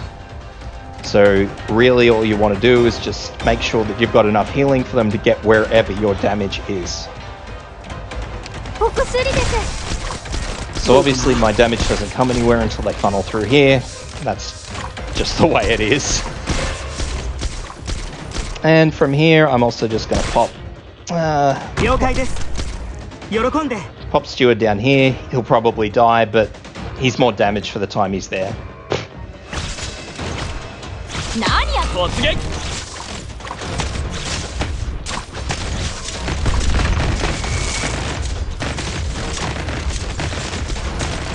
用意してよ If you really アー need, ツの治療範囲に入 if れ your courier is not surviving, then you can always just redeploy a tank in there.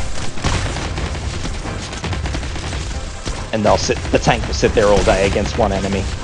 アーツの治療範囲に入れ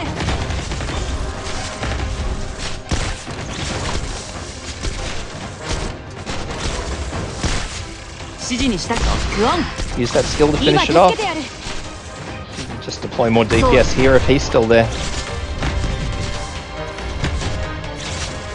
早くゲームオーバー Mission accomplished.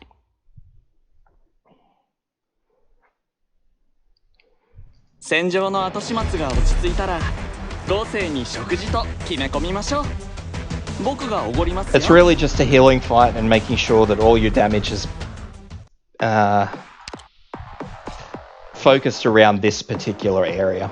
That's all it is, really. If you've got someone like, say, Ethan, you can pop him in here just to help out. Wheaty's a pusher. She's a specialist, so not damage.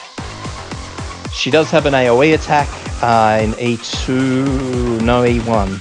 Her second skill is an AoE attack. But I'm not actually sure how much it does by comparison of, say, an actual damage dealer.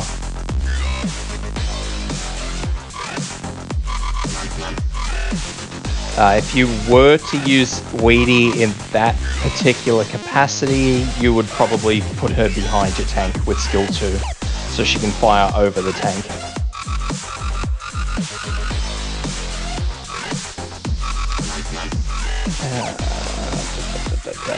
Wheaty.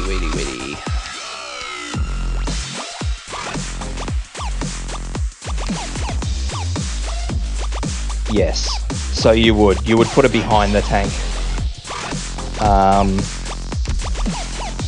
Not the tank that blocks the single archers that come through here. Just so where I had Gummy on this tile just here, you would put Weedy here with the second skill. And that way when she uses the second skill, she'll fire into this tile here where everything will be sort of held up. If you're going to use Weedy, that's where you put her. That way she can help a little bit with damage whenever that second skill cycles through. For any other videos of this event, I do have all of these uploaded on my YouTube channel, so you're more than welcome to flip through the video I did, I think it was last week. And that shows my clears of all of those.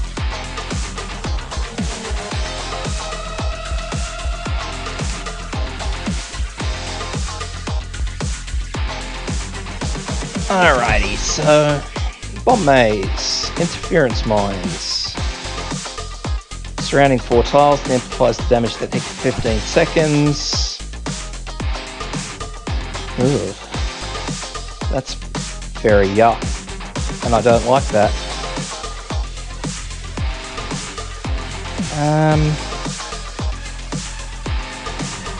So this one's going to be really hit and miss with how I approach this, just on the basis of how that top defense node is set up, because that looks so horrible.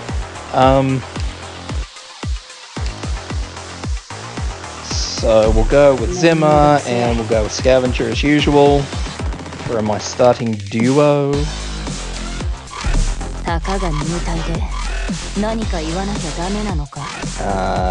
Medics are going to be really, really interesting for this map. In fact, medics are probably going to be absolutely horrid for this map, but we'll see how we go.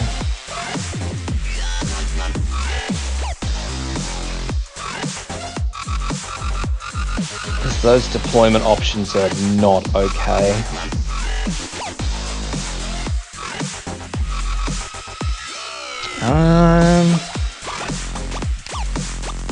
So I'm going to bring, for this particular one, I'm going to bring Silence.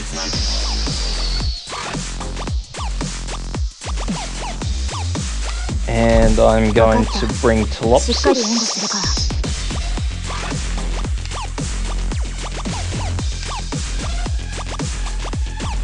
Although part of me thinks that I should bring Perfumer, but see how we go.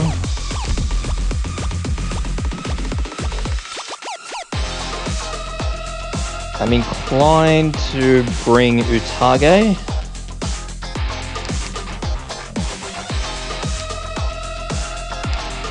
If I can find her.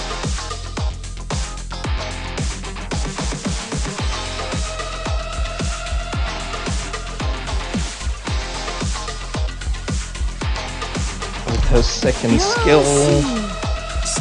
Not that it really matters, because both skills are fairly on their own. Actually, I might bring Sidoroka instead of Utage.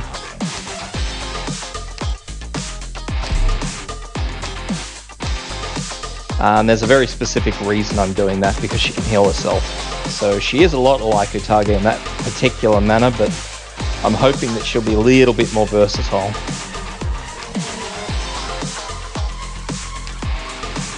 From there, I'm going to bring Gummy. I'm also going to bring Liscam.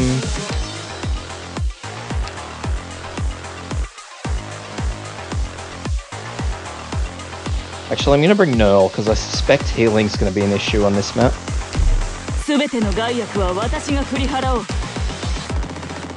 And then I'm just going to load up with as much single target arts damage as I can.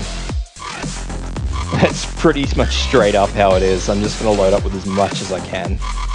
So we're going to bring Haze, second skill, Amia.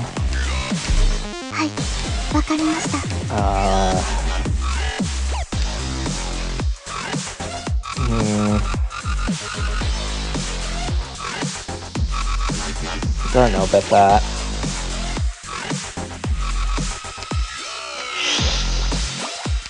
Actually, I might bring Utage with second skill and kind of try and wing her or leverage her as a fast redeploy art stealer. See how I go. I'm going to bring Lapland second skill. And I'm also going to bring once again. Actually, I really need to bring the sniper. I'm going to bring blue poison with this first skill because she does deal on-off arts damage. And I really don't want to do that. I'm going to bring Grey Throat.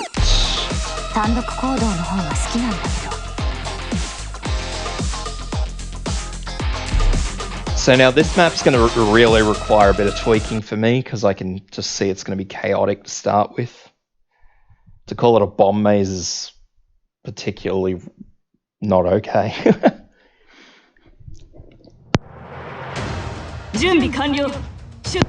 My big issue is that this point at the top here is open on both sides, which I just realized is not going to be an issue anymore because I can block it.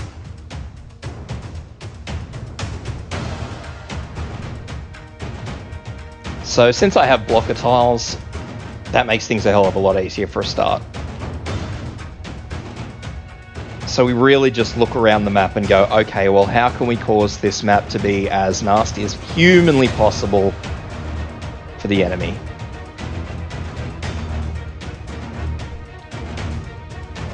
And make it as easy as it can for us in our limited healer spaces.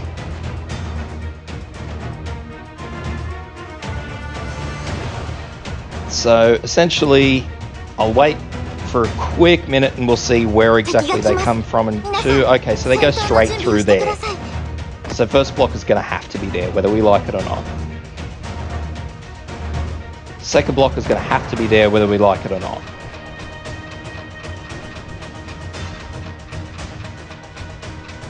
Third blocker is going to have to be there. And now we're going to have to start putting down vanguards. So we're going to put a vanguard down there, and I'm going to put a vanguard down here.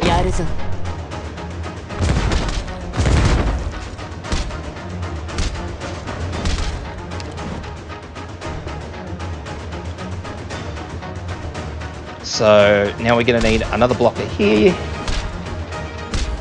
and another blocker over here. And now we're going to need to get our snipers down as quickly as possible. So we're going to put one sniper down. No, I'm going to put this sniper down here. Because I want to put her down there. And I've made a very critical mistake. So I'm hoping that Blue can net that down. Yes, she can. Good stuff. Need a blocker down there. Good.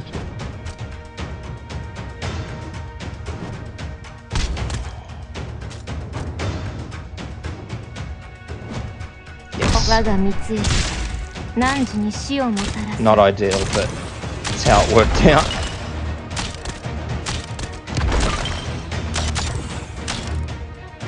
So everything now is basically just get as much damage through the center as possible.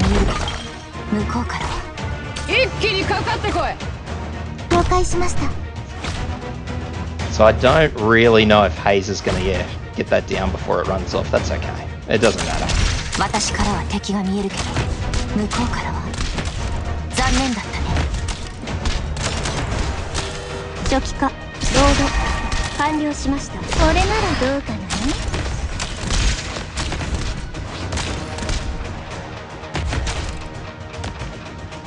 Yep, that's okay.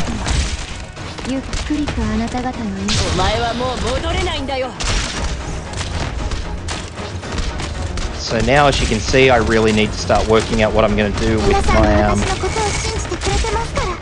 and mine disappeared. That's rude.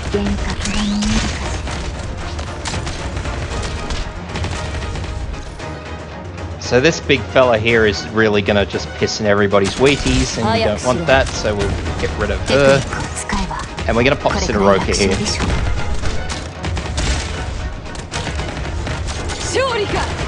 And I'm going to pop Nearl here. Now, the reason I'm using Nearl over Gummy and this is super important, is because at the moment, I have no idea how healing is going to be affected.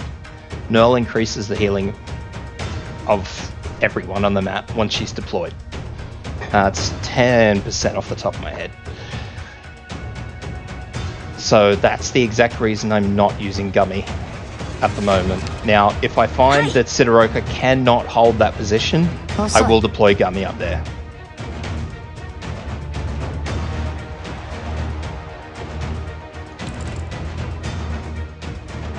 So we'll just continue to put mines down in reasonable spots.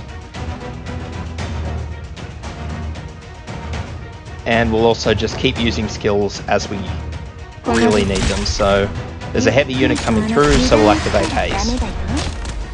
And I'm sort of hoping Haze will get some on those tanks. Not as much as I wanted, but that's alright. This guy will die, hopefully to that mine, or, you know, we'll take so much damage that it won't matter. We'll redeploy that mine.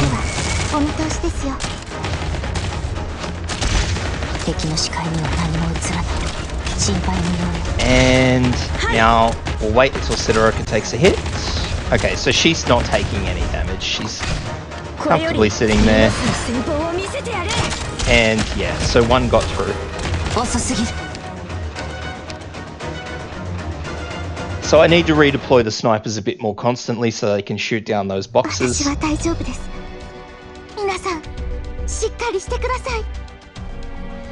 Other than that, it looked fairly good.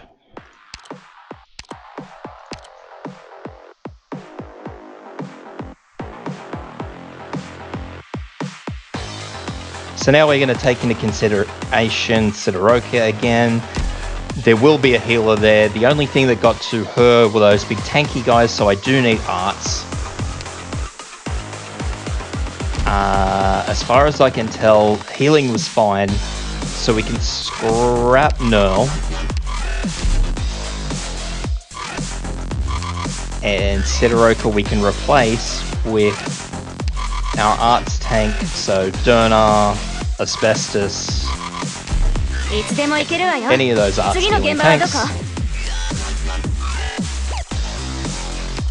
And I think we just have another generic spot, so we'll just pop down. Doesn't really matter. Anyone? Take our tank for extra trust.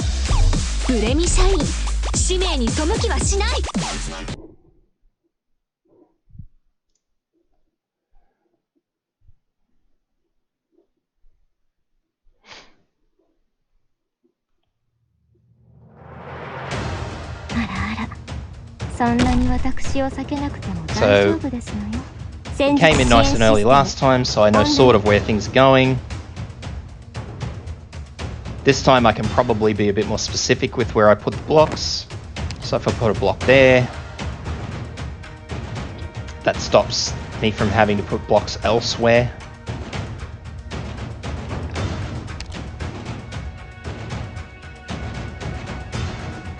Pop down another one here.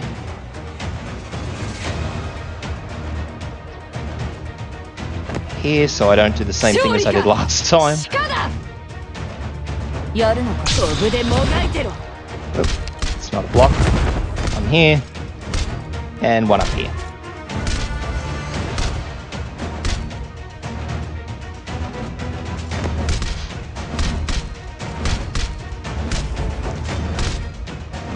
And that makes the maze relatively long.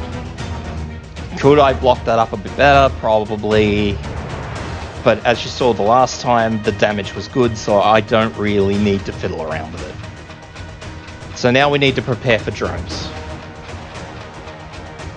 So the drones came through pretty comfortably here, so we'll deploy poison here. And we need to also reconsider where they came through last time, so we're gonna have to pop down Greythroat here. That way, all of these drones come across their lanes of fire. Army here.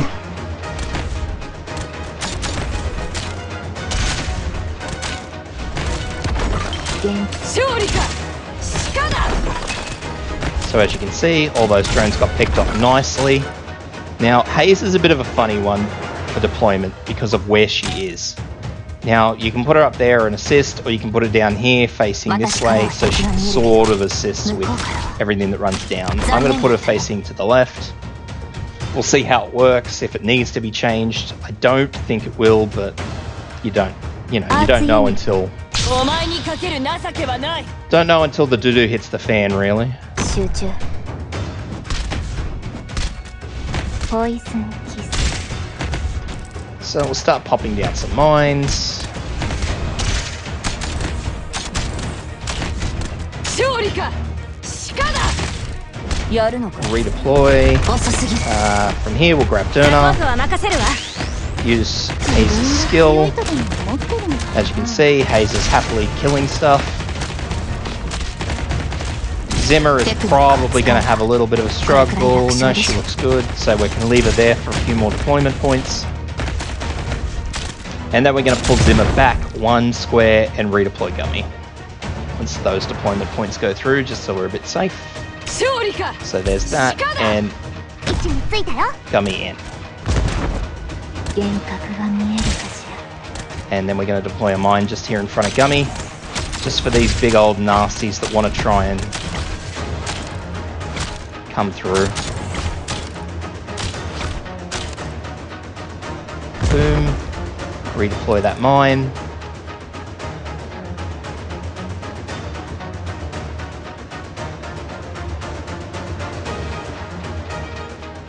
So we have more drop boxes. I'm going to assume they've got more mines in them, so we'll just start chucking mines down everywhere. Because why not?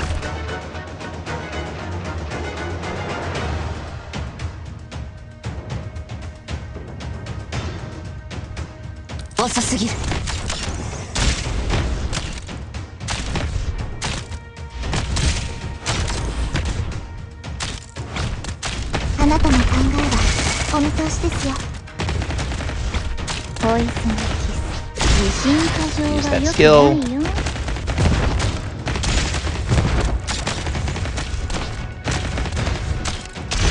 So far everything looks fine. No dramas. Hayes and Army are getting these tanks down, so yep, absolutely no problems. The drones are just sitting around. I don't really know what they're doing. I don't know if they're going to cross across the map. Doesn't really matter. So now the snipers have come out. Snipers should mainly target our healers.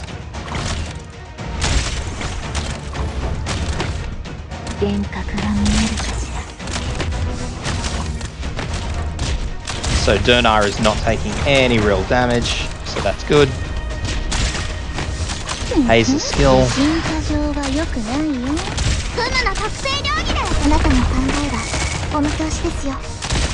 So now Durnar is now taking 2.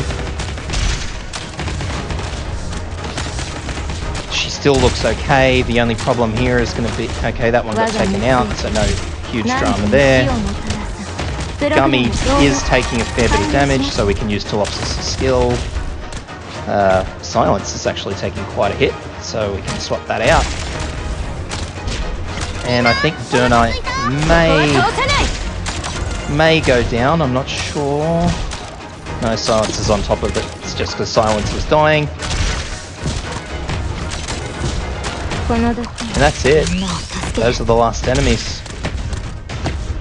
So if Gummy looks like she's going to get hurt, just silence drone or use the healer's skill and that's it. So as you can see, for the most part, it's really just organising those deployment locations. That's what the bulk of it is. You know, you'll come in the first time and you may fail horribly. There's just some times where you get absolutely blindsided.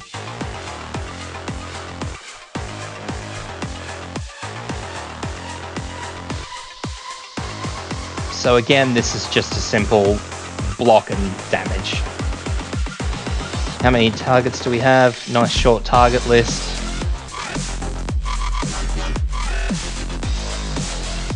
So, once again, we keep our 2 snipers in. We don't want our art stealers because this time we want AoE art stealers, so we'll bring Gitano, and once again I would bring Mint for this particular map. Gitano for skill, but since I don't have Mint, I'm gonna just bring Skyfire.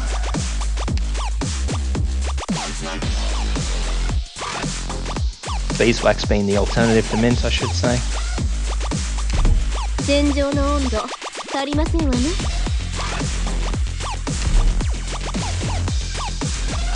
Because we're basically relying on stonewalling things, we're going to want some chunky tanks. So we'll bring Nearl and I'll bring Liskarm.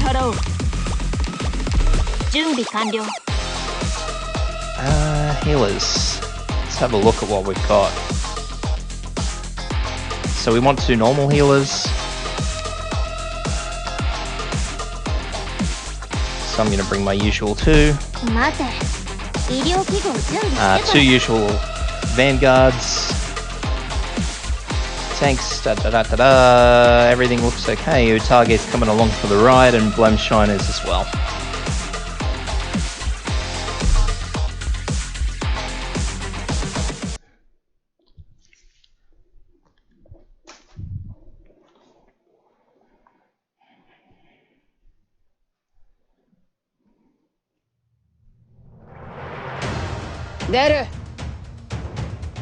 So just deploy as you need to. As you see them coming out, like there's 4 entry points, so it's pretty obvious that at some point we're probably going to get swamped in this map. That's why I brought all the AoE. And because this event primarily deals in art strong, well, I shouldn't really say everything's weak to arts, because the difference between some of them is, you know, so pathetic it really doesn't matter. But as you see straight away on this side, Zimmer's got overrun. It's very unlikely that if she does get that down before it comes through, well, it'll be pretty lucky. So we'll get our best start, steal it down just to help out, and then we'll rinse and repeat on this side. Actually, no, I won't. I'll get a sniper down, not there. I'm gonna get a sniper down like that, and I will mirror it on this side.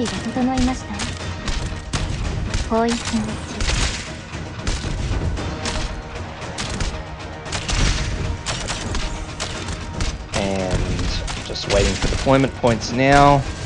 I need a healer on this side, so we're going to deploy one. And my healer was not strong enough. So the bottom line here is that I'm going to need a stronger one on the other side. Now this is countered by the fact that it's very difficult to get a tanky vanguard that does damage.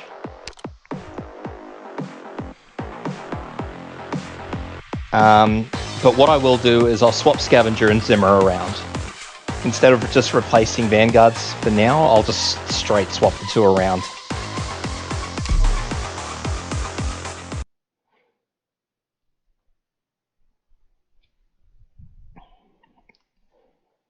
So we'll come straight in and maybe. So Scavenger in. And I'm not actually going to deploy my AoEs because that really set me back. I thought the AoEs would be helpful, but they were not. And more importantly, we have the arts weak units coming down over here. So, more specifically, now that we've confirmed that that's happening, even though it'll probably, as I say, blindside me,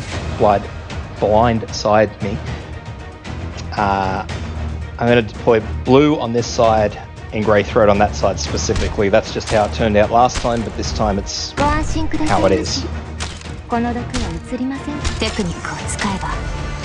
So as you can see, Scavenger is quite easily carving those up, whereas Zim had a little bit of an issue.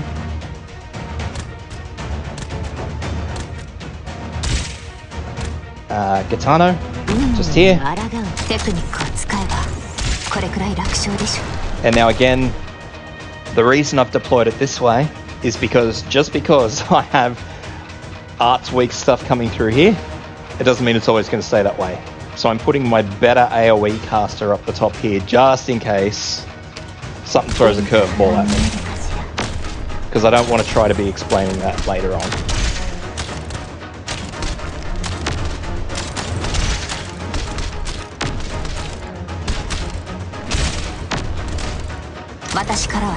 My only real issue is, at the moment, they are getting a little overwhelmed.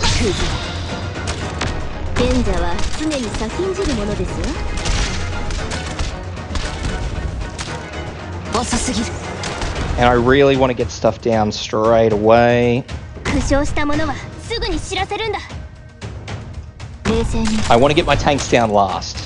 That's where the issue is at the moment. Because you really don't want anything just pestering your tanks. Pestering any of your DPS on this. You really, really, really need to get those tanks down last so they draw fire.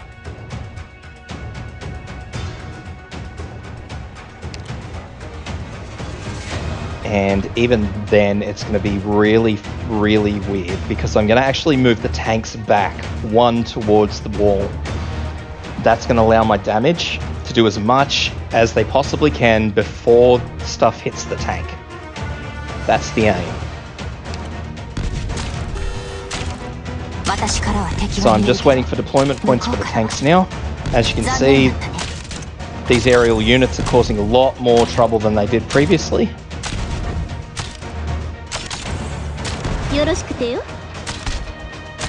They've got so much more health than they did before, so we're going to have issues.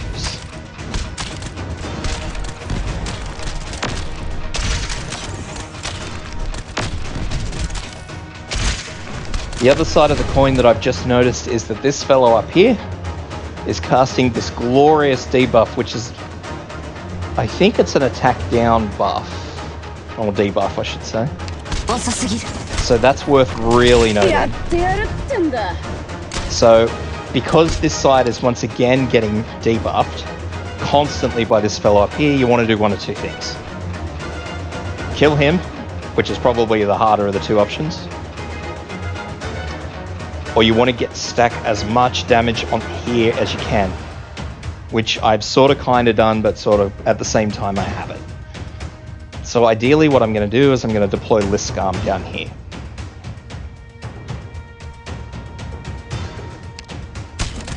So I'm also going to deploy Liskarm facing that way to try and help with these drones when she can. But looks like I may have missed drones anyway. I'm just going to see where this goes. I think it's going straight through to the exit. Yes, it is. Alright.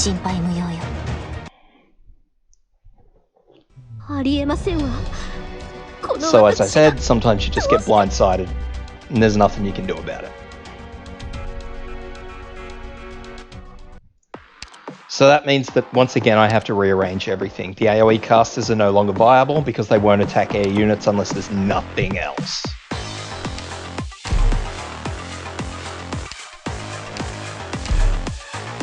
So it means that Blue Poison and Grey Throat are perfectly okay doing what they're doing. However, it now means that I need to look at other stuff. So I'll have a look at our snipers. As you can see, I'm really starting to run out of options as to what I can use without going 6 stars.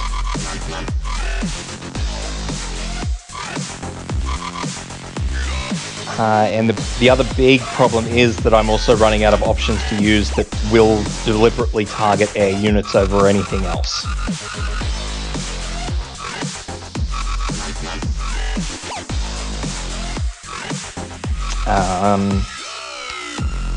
So for that particular reason, I'm actually going to use some really weird stuff. I'm going to bring Cruz to see if I can get away with using Cruz before I move up to the only real option I have being a 6-star. It's not to say that I need the 6-star, it's just that I don't have anything else that's in a position.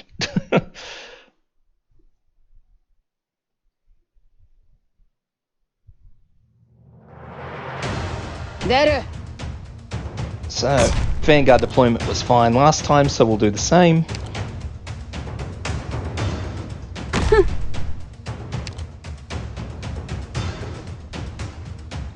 I'm going to deploy Platinum first.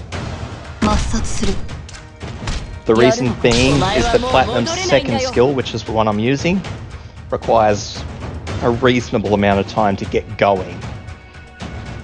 So I want to get Platinum down so that that skill hopefully comes into play at a reasonable period of time.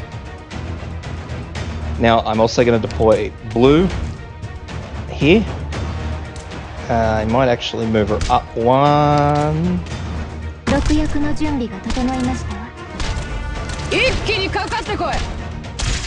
And then we're going to deploy Cruz there.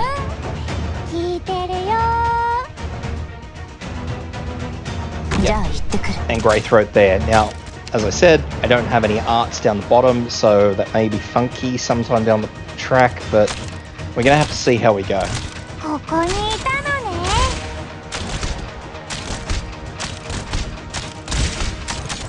So now we'll pop our healers in.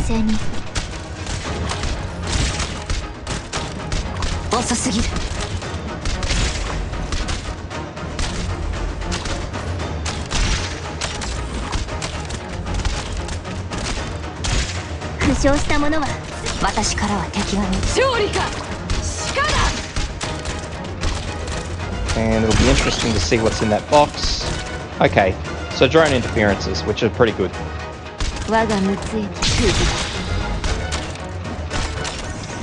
Not super great, but good. So there goes Platinum's skill, which is fine. And now we're going to pop a drone interference. Oh. I'll pop it there and see how that goes.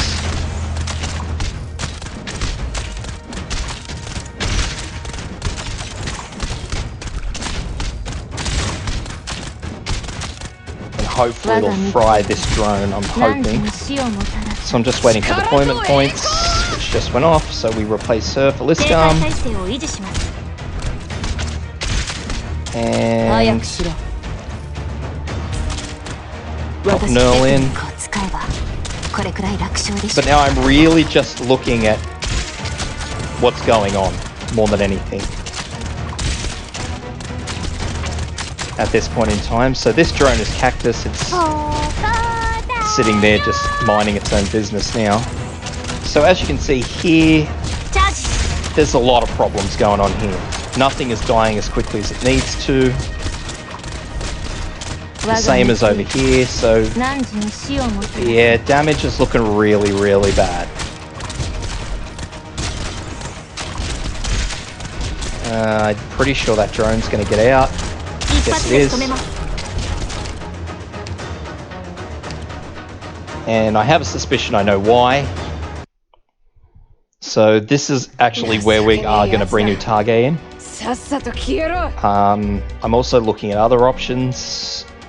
It's pretty obvious that I don't need to bring in another tank like Liscam or even Nearl. Healing was fine, so we'll yank Nearl.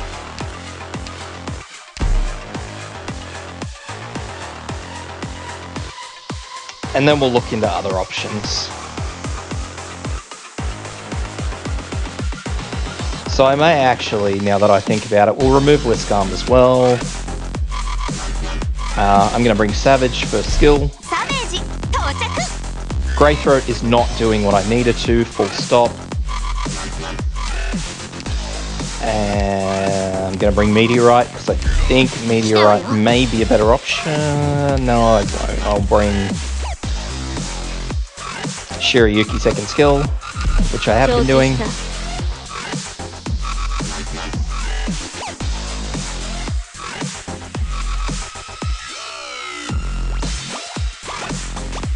And I'm also going to swap Blue's skill around for the second skill because I want her to start attacking all different targets.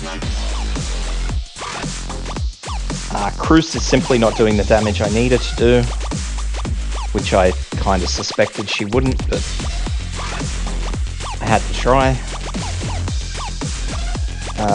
Yeah, actually I'll swap Cruz for Greythroat, just because that's as much of a straight upgrade as I'm going to get.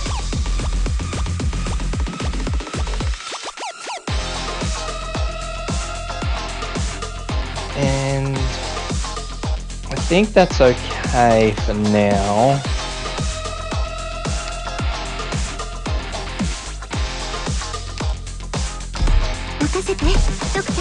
I'll try this and I'll see how it goes. At the moment, as I said, I'm just shuffling to see how things work.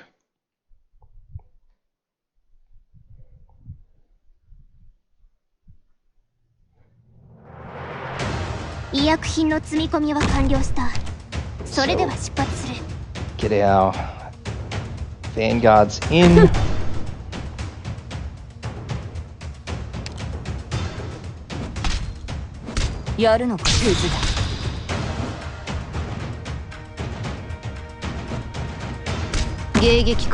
Platinum in.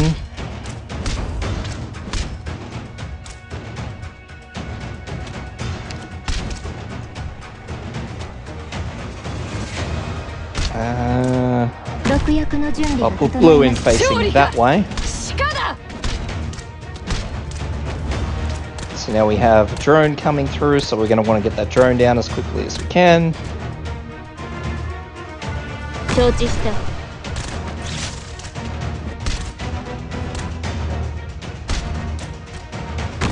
Which is probably not going to work the way I wanted it to, because I think I was very slow on that pickup, but we'll see how we go.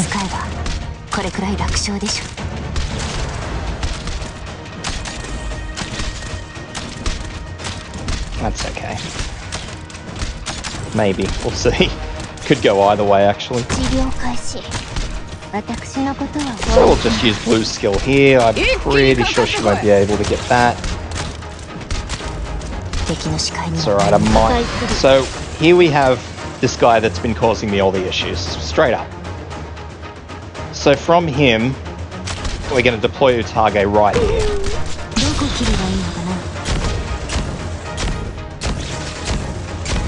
And I was hoping I'd be able to get that. So Utage straight up didn't work. And as you can see, Utage's just throwing shurikens at him and it's not hurt. So we need to take another consideration of how to get him down.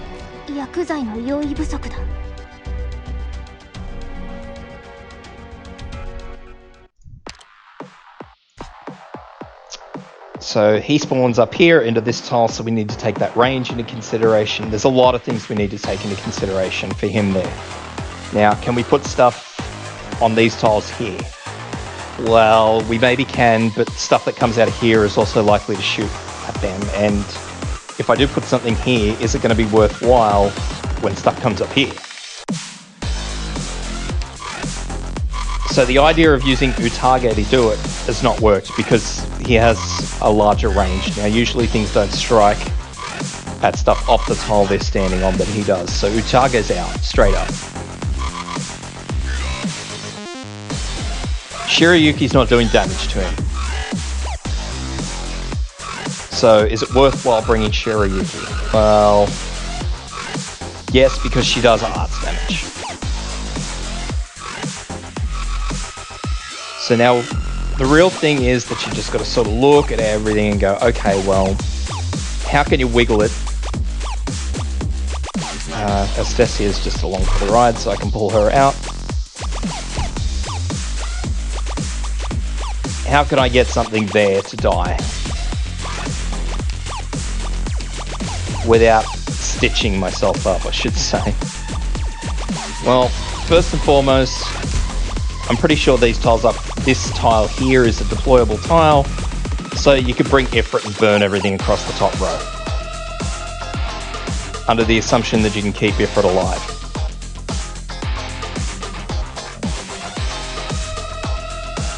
So that's viable. Ifrit would be there for the long haul, but I don't want to bring Ifrit. The alternative is that we bring Firewatch with her first skill. And Firewatch, I hope, has the range. Actually, she might not.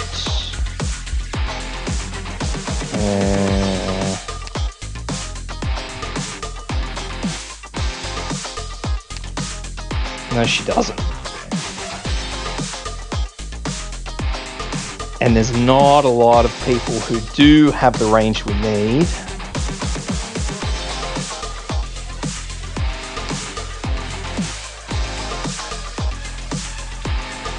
So, essentially, yeah, we may need to bring Ifrit. I'll try one more thing first. Let's check what they're weak against.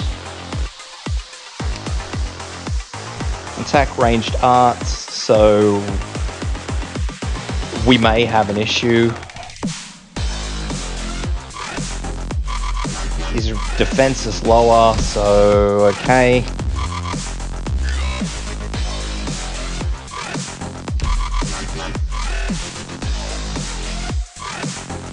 So what I might do is I might swap out Shirayuki for Meteorite.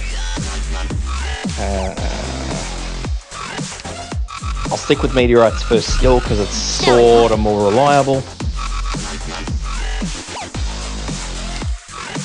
I'm also going to bring Jessica. And I think whoever I bring now is also just going to be along for the ride.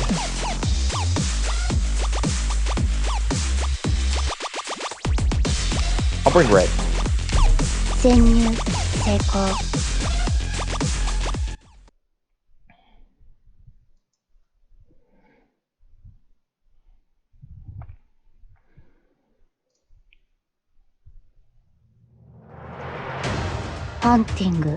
So we'll pop our Vanguards in where they have been, because let's be honest, the Vanguards are perfectly fine.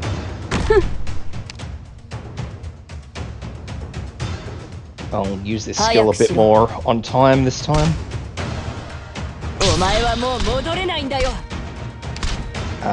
Okay, we'll get Platinum in. Oop.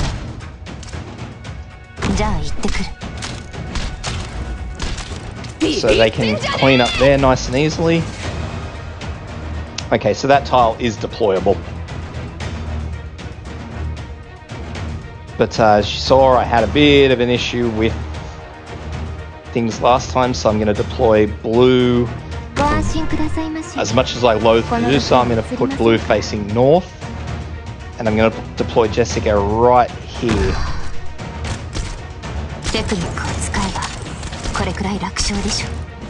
Now it's worth noting that I do have Jessica using skill 2.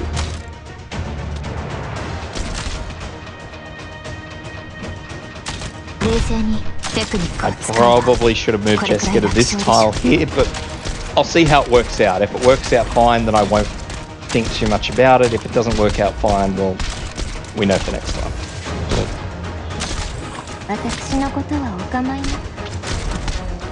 So he's out, I used that skill, and Jessica just got nuked. I'll try with Red. Red so far looks good. I'll see if Red survives a hit. Red has so far survived hits. We're going to deploy Meteorite. Try and keep Red alive. Pull Red back.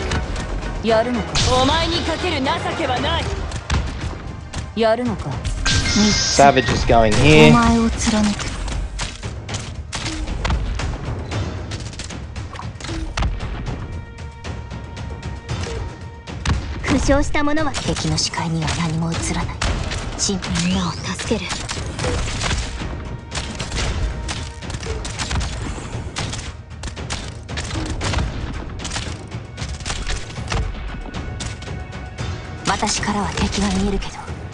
So far things are going okay. I won't say they're going good because they're certainly not.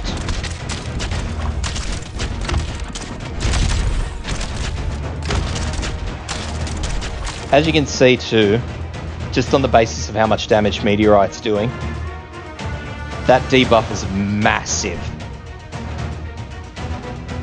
It is a huge debuff and it is really, really hurting.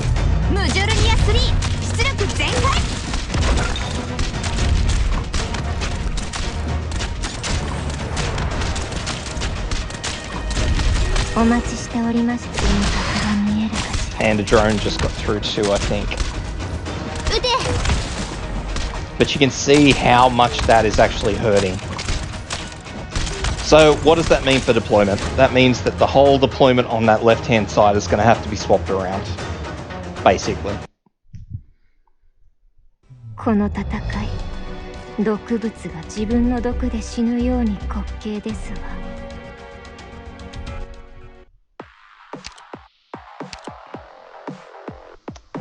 So instead this time,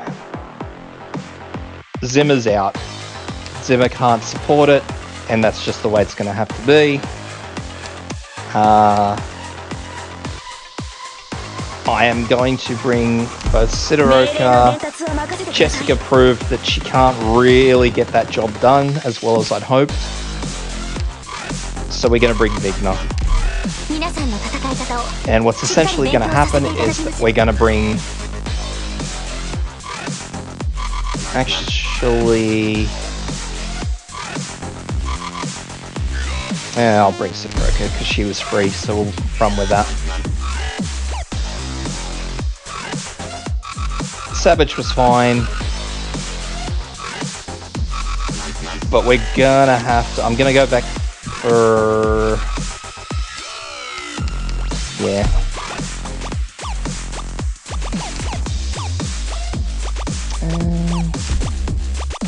So that looks okay.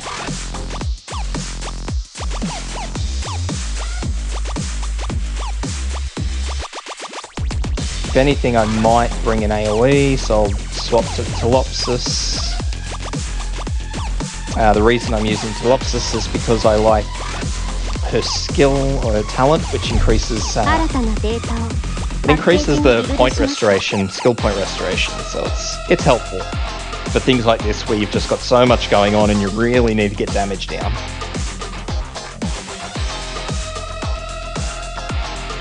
She increases the rate at which characters gain skill points.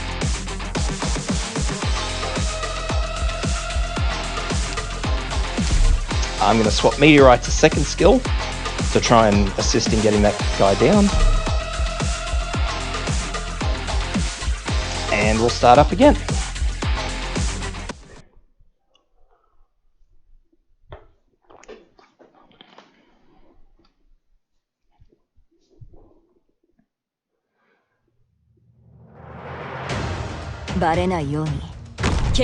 Scavenger on that side.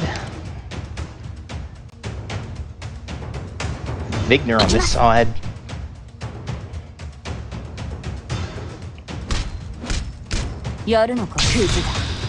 And now we're going to put Platinum here. And Blue here.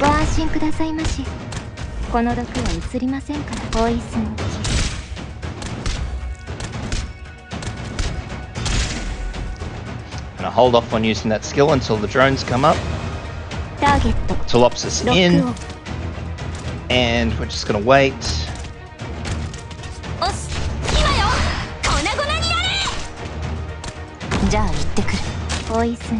And hopefully we should get that down.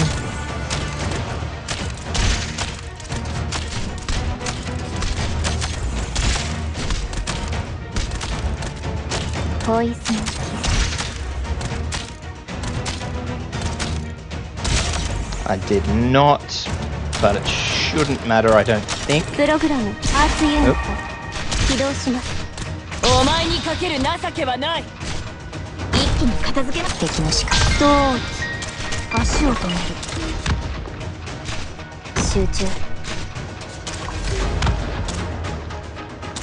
So far everything's looking okay. 敵の視界には何も映らない。心配無用よ。 Now we're going to wait until these get out of that area. And as soon as they do, redeploy Sidoroka.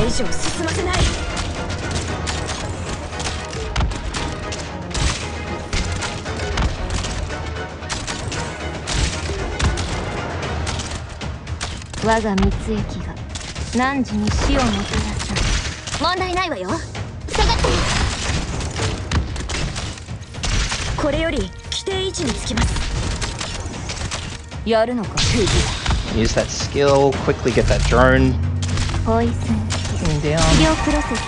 And I'm hoping I can get that drone down. That's the hope. And nope, I did need 2 there. That's a shame. I did manage to get that drone down though, so I know that that is working.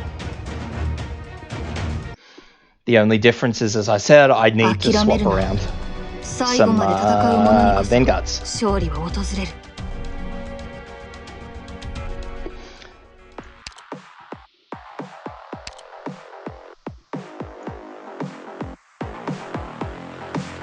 So at this point in time, again, Sidoroka is pointless, so pull her back. But I'm going to bring Estesia just in case I do need something there. And we're just going to replace Vigna again with Zimmer. But we're going to leave Zimmer there for... Actually, I'll use Courier. Because I'm hoping the Courier can defend for quite a lot longer.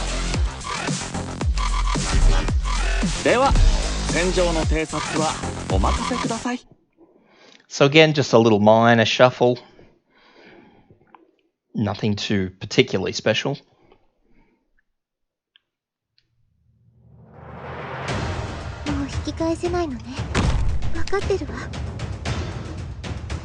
Eight, 9, 10. Pop in Courier. Use this skill as soon as you can. Whoop. Platinum in first.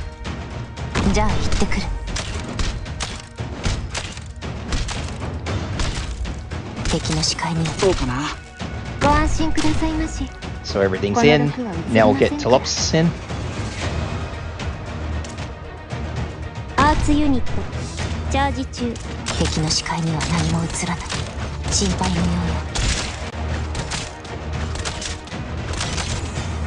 Waiting.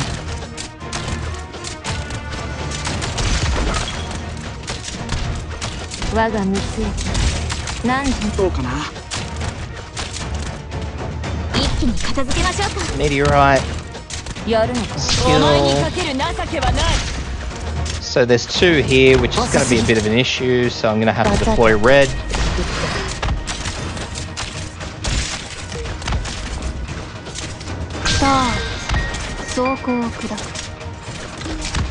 And as soon as red's got one of them down, pull him out.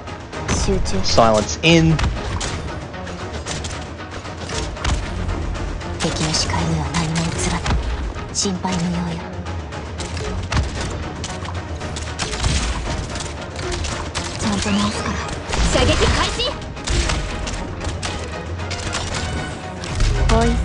Deploy the drone disruptor. Skill. Then we'll pop in Savage.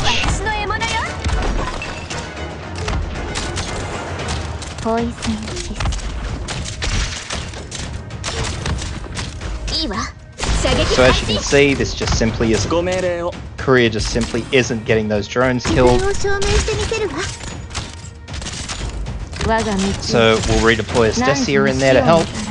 And hopefully her skill will come up. No, it hasn't. Bugger.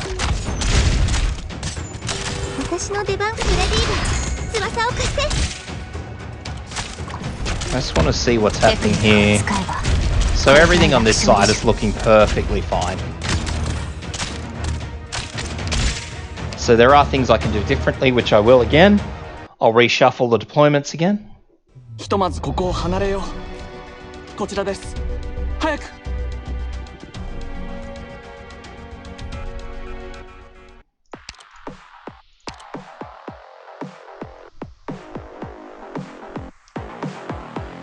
So this time, instead of Meteorite, we're going to swap Meteorite out and we're going to put Firewatch in. And we're going to leave her with her first attack. 編成完了。 Unfortunately, obviously, Estesia didn't work, so we're going to pull Estesia out and we're going to put Durnar in. Durnar interchangeable with Asbestos and the 安 other 全第一に arts 行動する tanks. ことだけは忘れないで。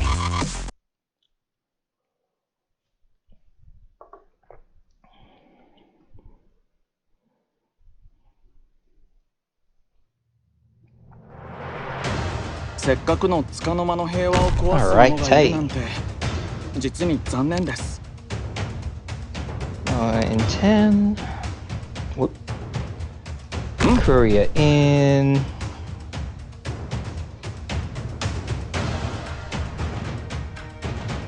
やるのか。お前にかける情けはない。 Platinum 抹殺 first, する。ご安心くださいま then し。 blue, この毒は移りませんから。我が蜜液が then grey throat as soon as 何に死を possible. もたら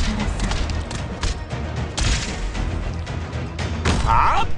And obviously after that, Telopsis. ターゲットロック。私からは敵が見えるけど向こうからは残念だったね。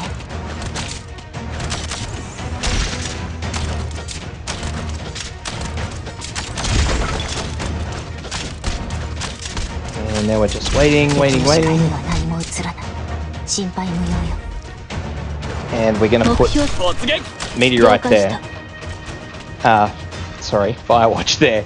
Now the reason I've chosen Firewatch over Meteorite is because of her attack radius, which you can't really see, but she can face north, attack that guy when she's got some freedom, but also attack these drones on the side, which Meteorite could not. 私からは敵が見える Now けど obviously I'm still going to need to use red to 残念 block だ one った of the ね。 drones. So That's okay. deploy, use the で skill. もがいてろ。この一手でチェックメイトだ。了解した。援護する。 Use Meteorite skill. Firewatch. 冷静に Deploy silence. Deploy the drone disruptor.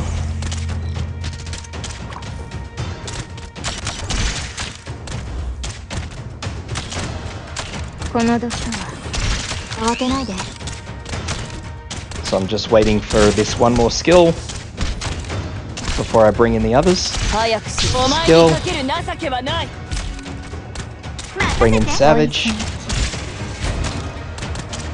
Bring in サポートは Durnar. 任せるわ。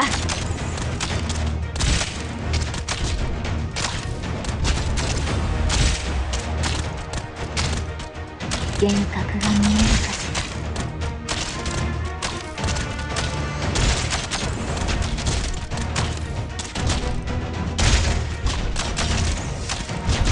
Now I'm hoping this drone will go down. I'm actually getting very scared about it right now. Okay, there it goes. That's good. 私からは敵が見える Use the skill again. Okay, so now Durnar's about to get hit by one of the big tanks. Damage is perfectly acceptable.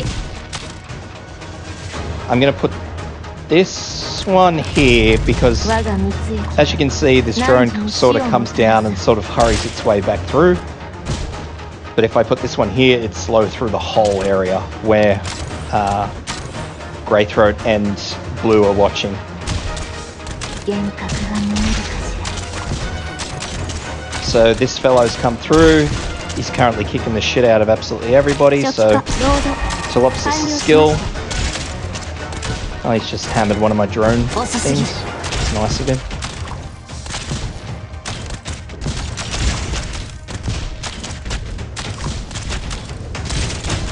So the drone things are going to have to be moved further away. That I can say straight up. ゆっくりとあなた方の命を蝕みますのよ And also, the other thing I've noticed is that drones only come to the right-hand side. Nothing airborne really comes over here unless it misses. So that basically means that you can shove as much art stuff on that left-hand side as you want, and nobody's going to think any more or less. See ya.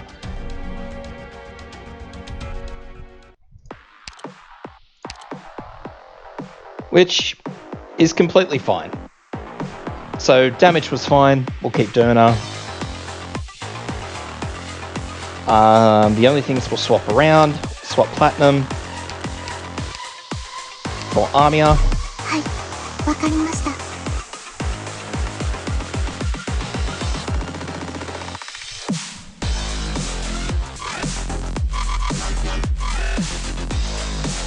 And I also want, who else is over there? Firewatch.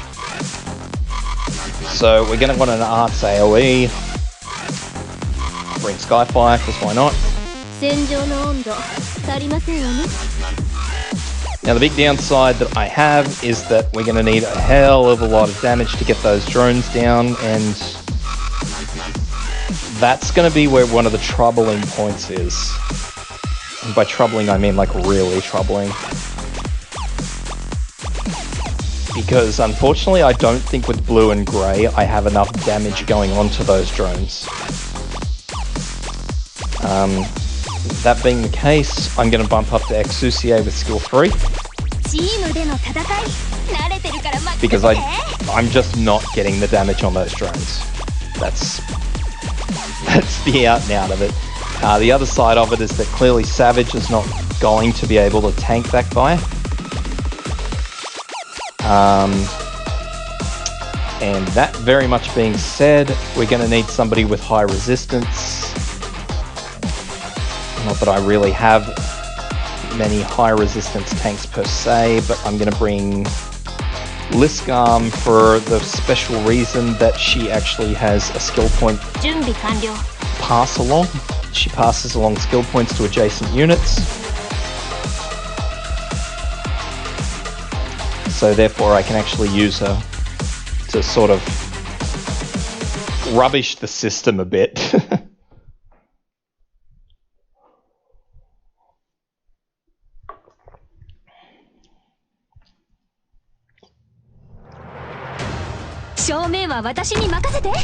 So the Vanguard deployment was perfectly fine. There's nothing wrong with the Vanguard deployment, so we'll be doing exactly the same thing.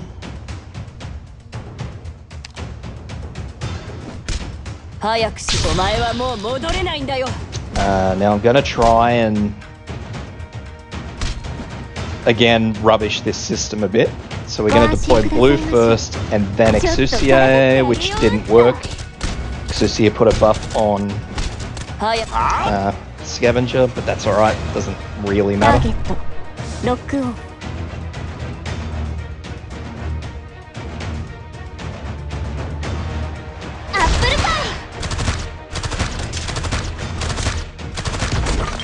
So as you can see, the apple pie is just destroying those drones, no dramas.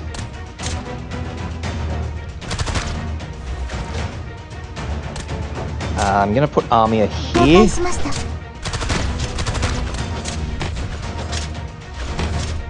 And I think I'm going to have a little bit of trouble getting Skyfire out in time.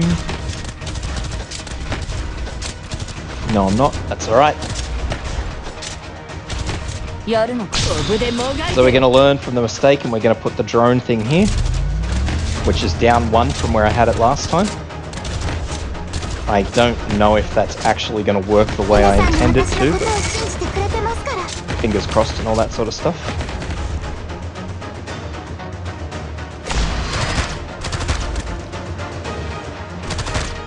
Skyfire here.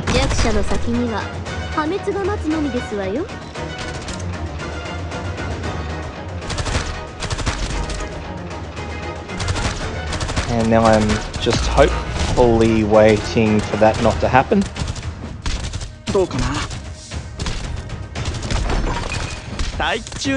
So straight up now I'm probably going to need to pop Gurnai in. I'm going to need the arts damage, there's no other way about it.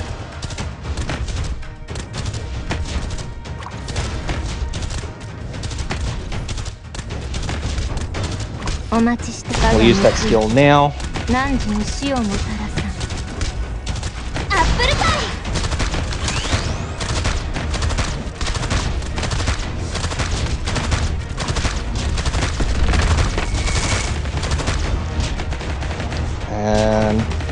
Also leaving Scavenger on the field for a lot longer simply because I lost Skyfire.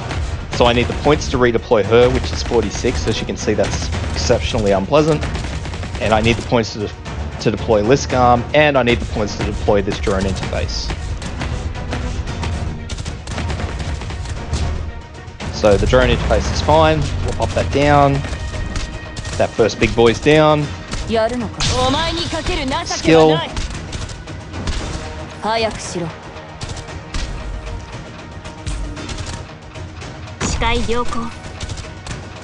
Skill.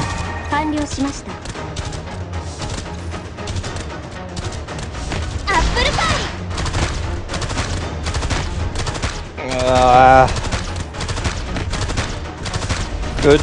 Just. So we're going to deploy this drone in here just to try and keep everyone alive. That's a better spot. We'll use that.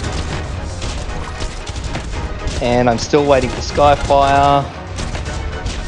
I'm pretty sure Durnar's fine at the moment. Skyfire's in. Deploy her as quick as you can. And Durnar's skill. Blue's skill to work on these two drones that are sneaking through.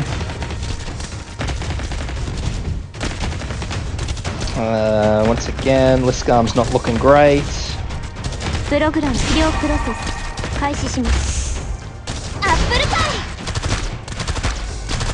I think there's only one more drone left. Yep.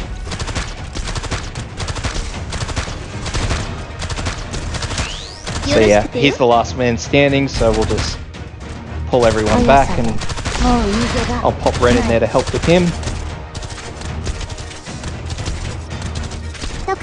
Pull everyone back really. Leave Silence on the field because Silence increases healer's attack speed. And as we've seen, Liskarm is having a bit of trouble staying alive. I can also use her drones.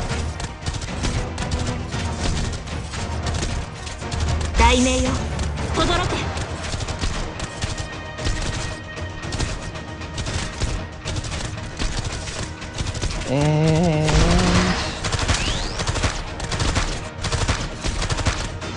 that's it. Now, unless he reses, we'll be okay. Okay, he's just rezzed. You mongrel. You absolute dirtbag.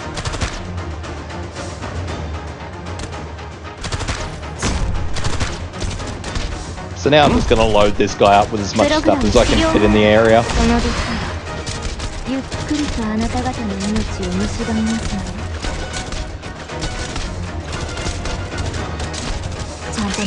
The odds of him killing Liskarm are very slim, but you know.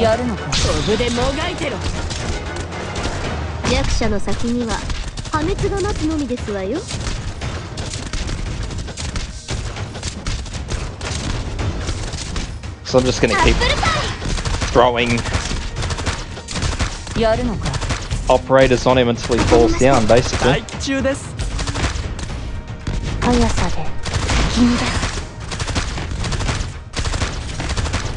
Seems exceptionally tanky the second time around. There he goes. So that one's super squeezy, and I probably need to have a quick look at those drones before I move on, just to double check what sort of resistances they have, because even with Exusia, those drones were taking immense damage. So they are weak against arts, but the problem with that is that not a lot of snipers have arts damage, so it's really hard to load them on. Blue is the only one off the top of my head that actually has arts damage, but even then it's loose because it's an arts dot. It's not actually pure arts damage. So the only thing I can think of off the top of my head is to just try and use, which wouldn't truly work, but I was going to say use an AoE art stealer here, that can just attack everything that comes through, but the problem is that you've still got to get the first drone down to get the rest down. It's one of those situations where you could probably get away with using Armia skill 3, because she at least deals pure damage, so it doesn't matter. But other than that, it's going to be really hard, and you're really going to need something heavy to get those drones down. And yeah, so the Raptors have increased attack damage, which are these things, so thankfully the challenge mode for this isn't too much different to what it was. Anyway, we'll move on to EX8. So we've got 4 heal tiles, and it looks like everything just funnels down through the middle here. How many enemies do we have? Quite a few. Tiles don't have melee range restrictions, so that's a benefit. It's still not really ideal. But what we're going to do here is we'll drop back. I need to check my snipers. So I'm going to drop blue back to that skill. Skyfire probably isn't the greatest option. I mean, on a map like this, you'd probably consider bringing Ifrit again.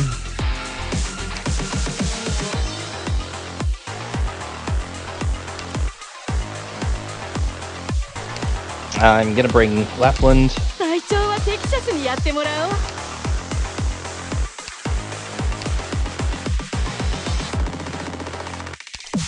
And I want to bring Platinum.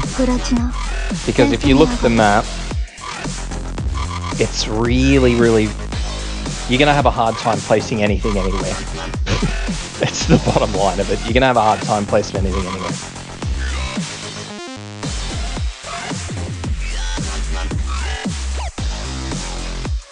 And I really don't think those tiles are deployable. They may be. So this is going to be yet again another hit and miss map. So I'll just chuck in a deploy and we'll see how we go and we'll work from there.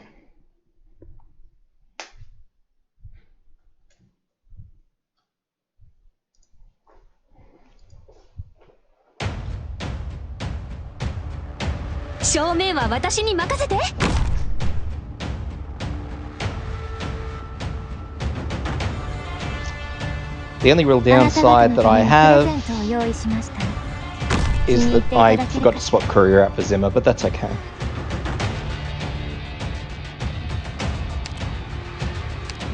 So straight up, we can't deploy in those tiles, whether or not you want to perceive that as a problem.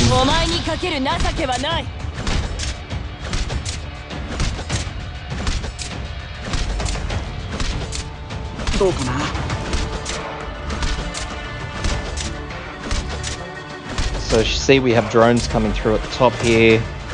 I believe those drones fly directly over these. I'm going to assume another one's going to come out from here. So they'll probably go straight over these tiles here. So you're going to want both of your snipers set up appropriately.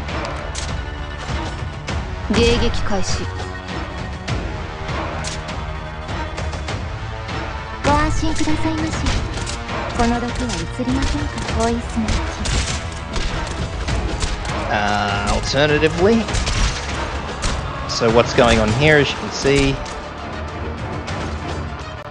we're going to need Liscam there, we're going to need Donut here. That drone got through, there's not much we can do about it. The only thing I can think of is to move your snipers back, but that would be probably not great.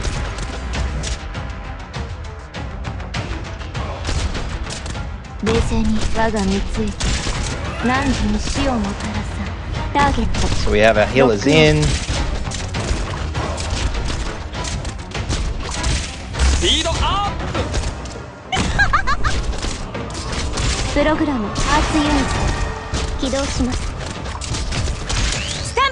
And we're just waiting for Durnar's skill. There it goes. この毒はゆっくりとあなた方の一刀を足を止める Oh dear. So we actually need proper tanks. We can't bring Durnar just because I like her AoE. We're gonna need a proper tank. この戦い毒物が自分の毒で死ぬように滑稽ですわ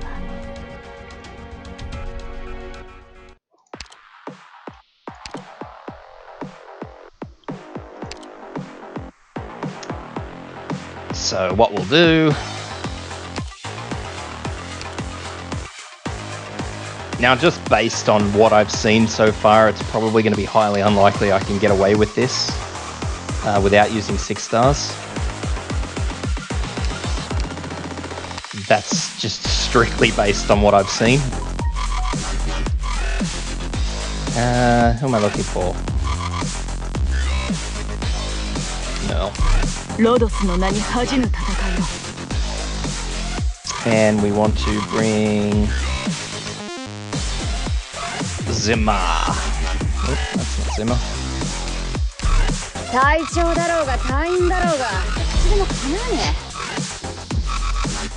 Just based on how much I see coming through, it's probably going to be highly unlikely that this can be done without a 6 star.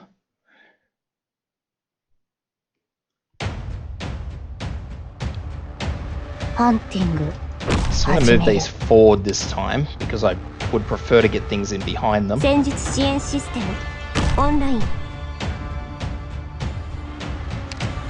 I also probably should have put in a different healer other than Telopsis, but a bit late for that now. 抹殺する So we're going to get our snipers in nice and early this time. この毒オブでもがいてろ悪くない位置取りだね I want everything set up before these fellows come through with their big nasty hack and slash.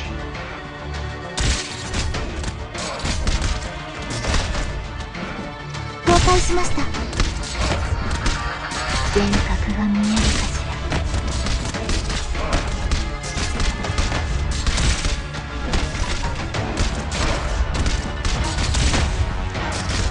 ら一気にかかってこい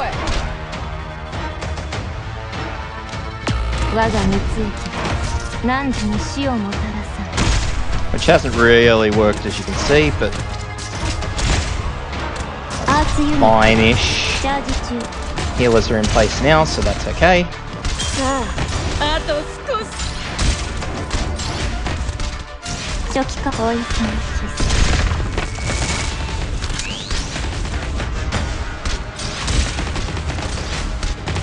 スどう足を止める幻覚が見えるか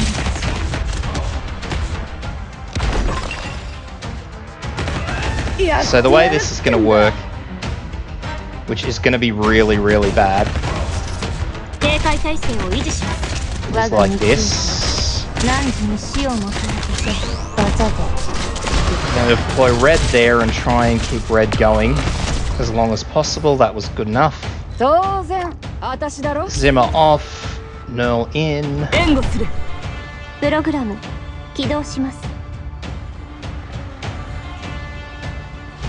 この毒はゆっくりとあなた方の命を蝕みますので速さで So again, we'll just use red, サンダーストーム get some damage in. Nearl is taking a lot of damage 汝に死を and only being healed by one healer, so that's a big problem. It's a big problem to which I don't have a いただ solution. きます皆さん戦闘の準備をしてください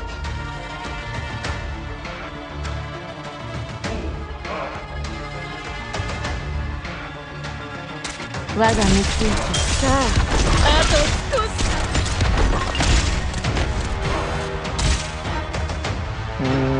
Bugger.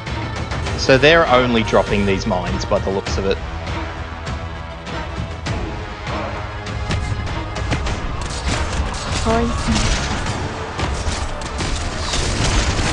Oh dear. この声は最近 Here we go again, lads. No worries. Take care. ほら頑張れ。もうちょっとで僕に勝てるかもしれないよ。ポイズン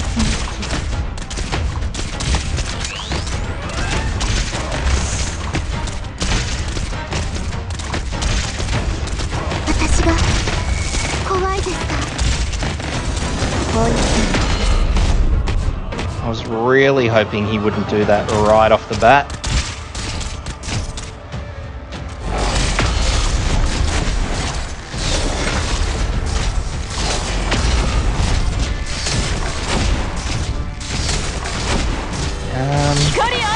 Yeah. Well, this one is probably going to need a bit more thinking on because of those two. So, actually, given that this has been a 3-hour stream, I probably should call this here. But, tomorrow I will be picking back up where I left off, so we'll be picking back up here and we'll be doing some challenge modes. So, thank you all for joining, and this stream will be archived on my YouTube channel, so tune in tomorrow and we'll get EX8 done and hopefully most of the challenge modes. Hope to see you tomorrow, guys.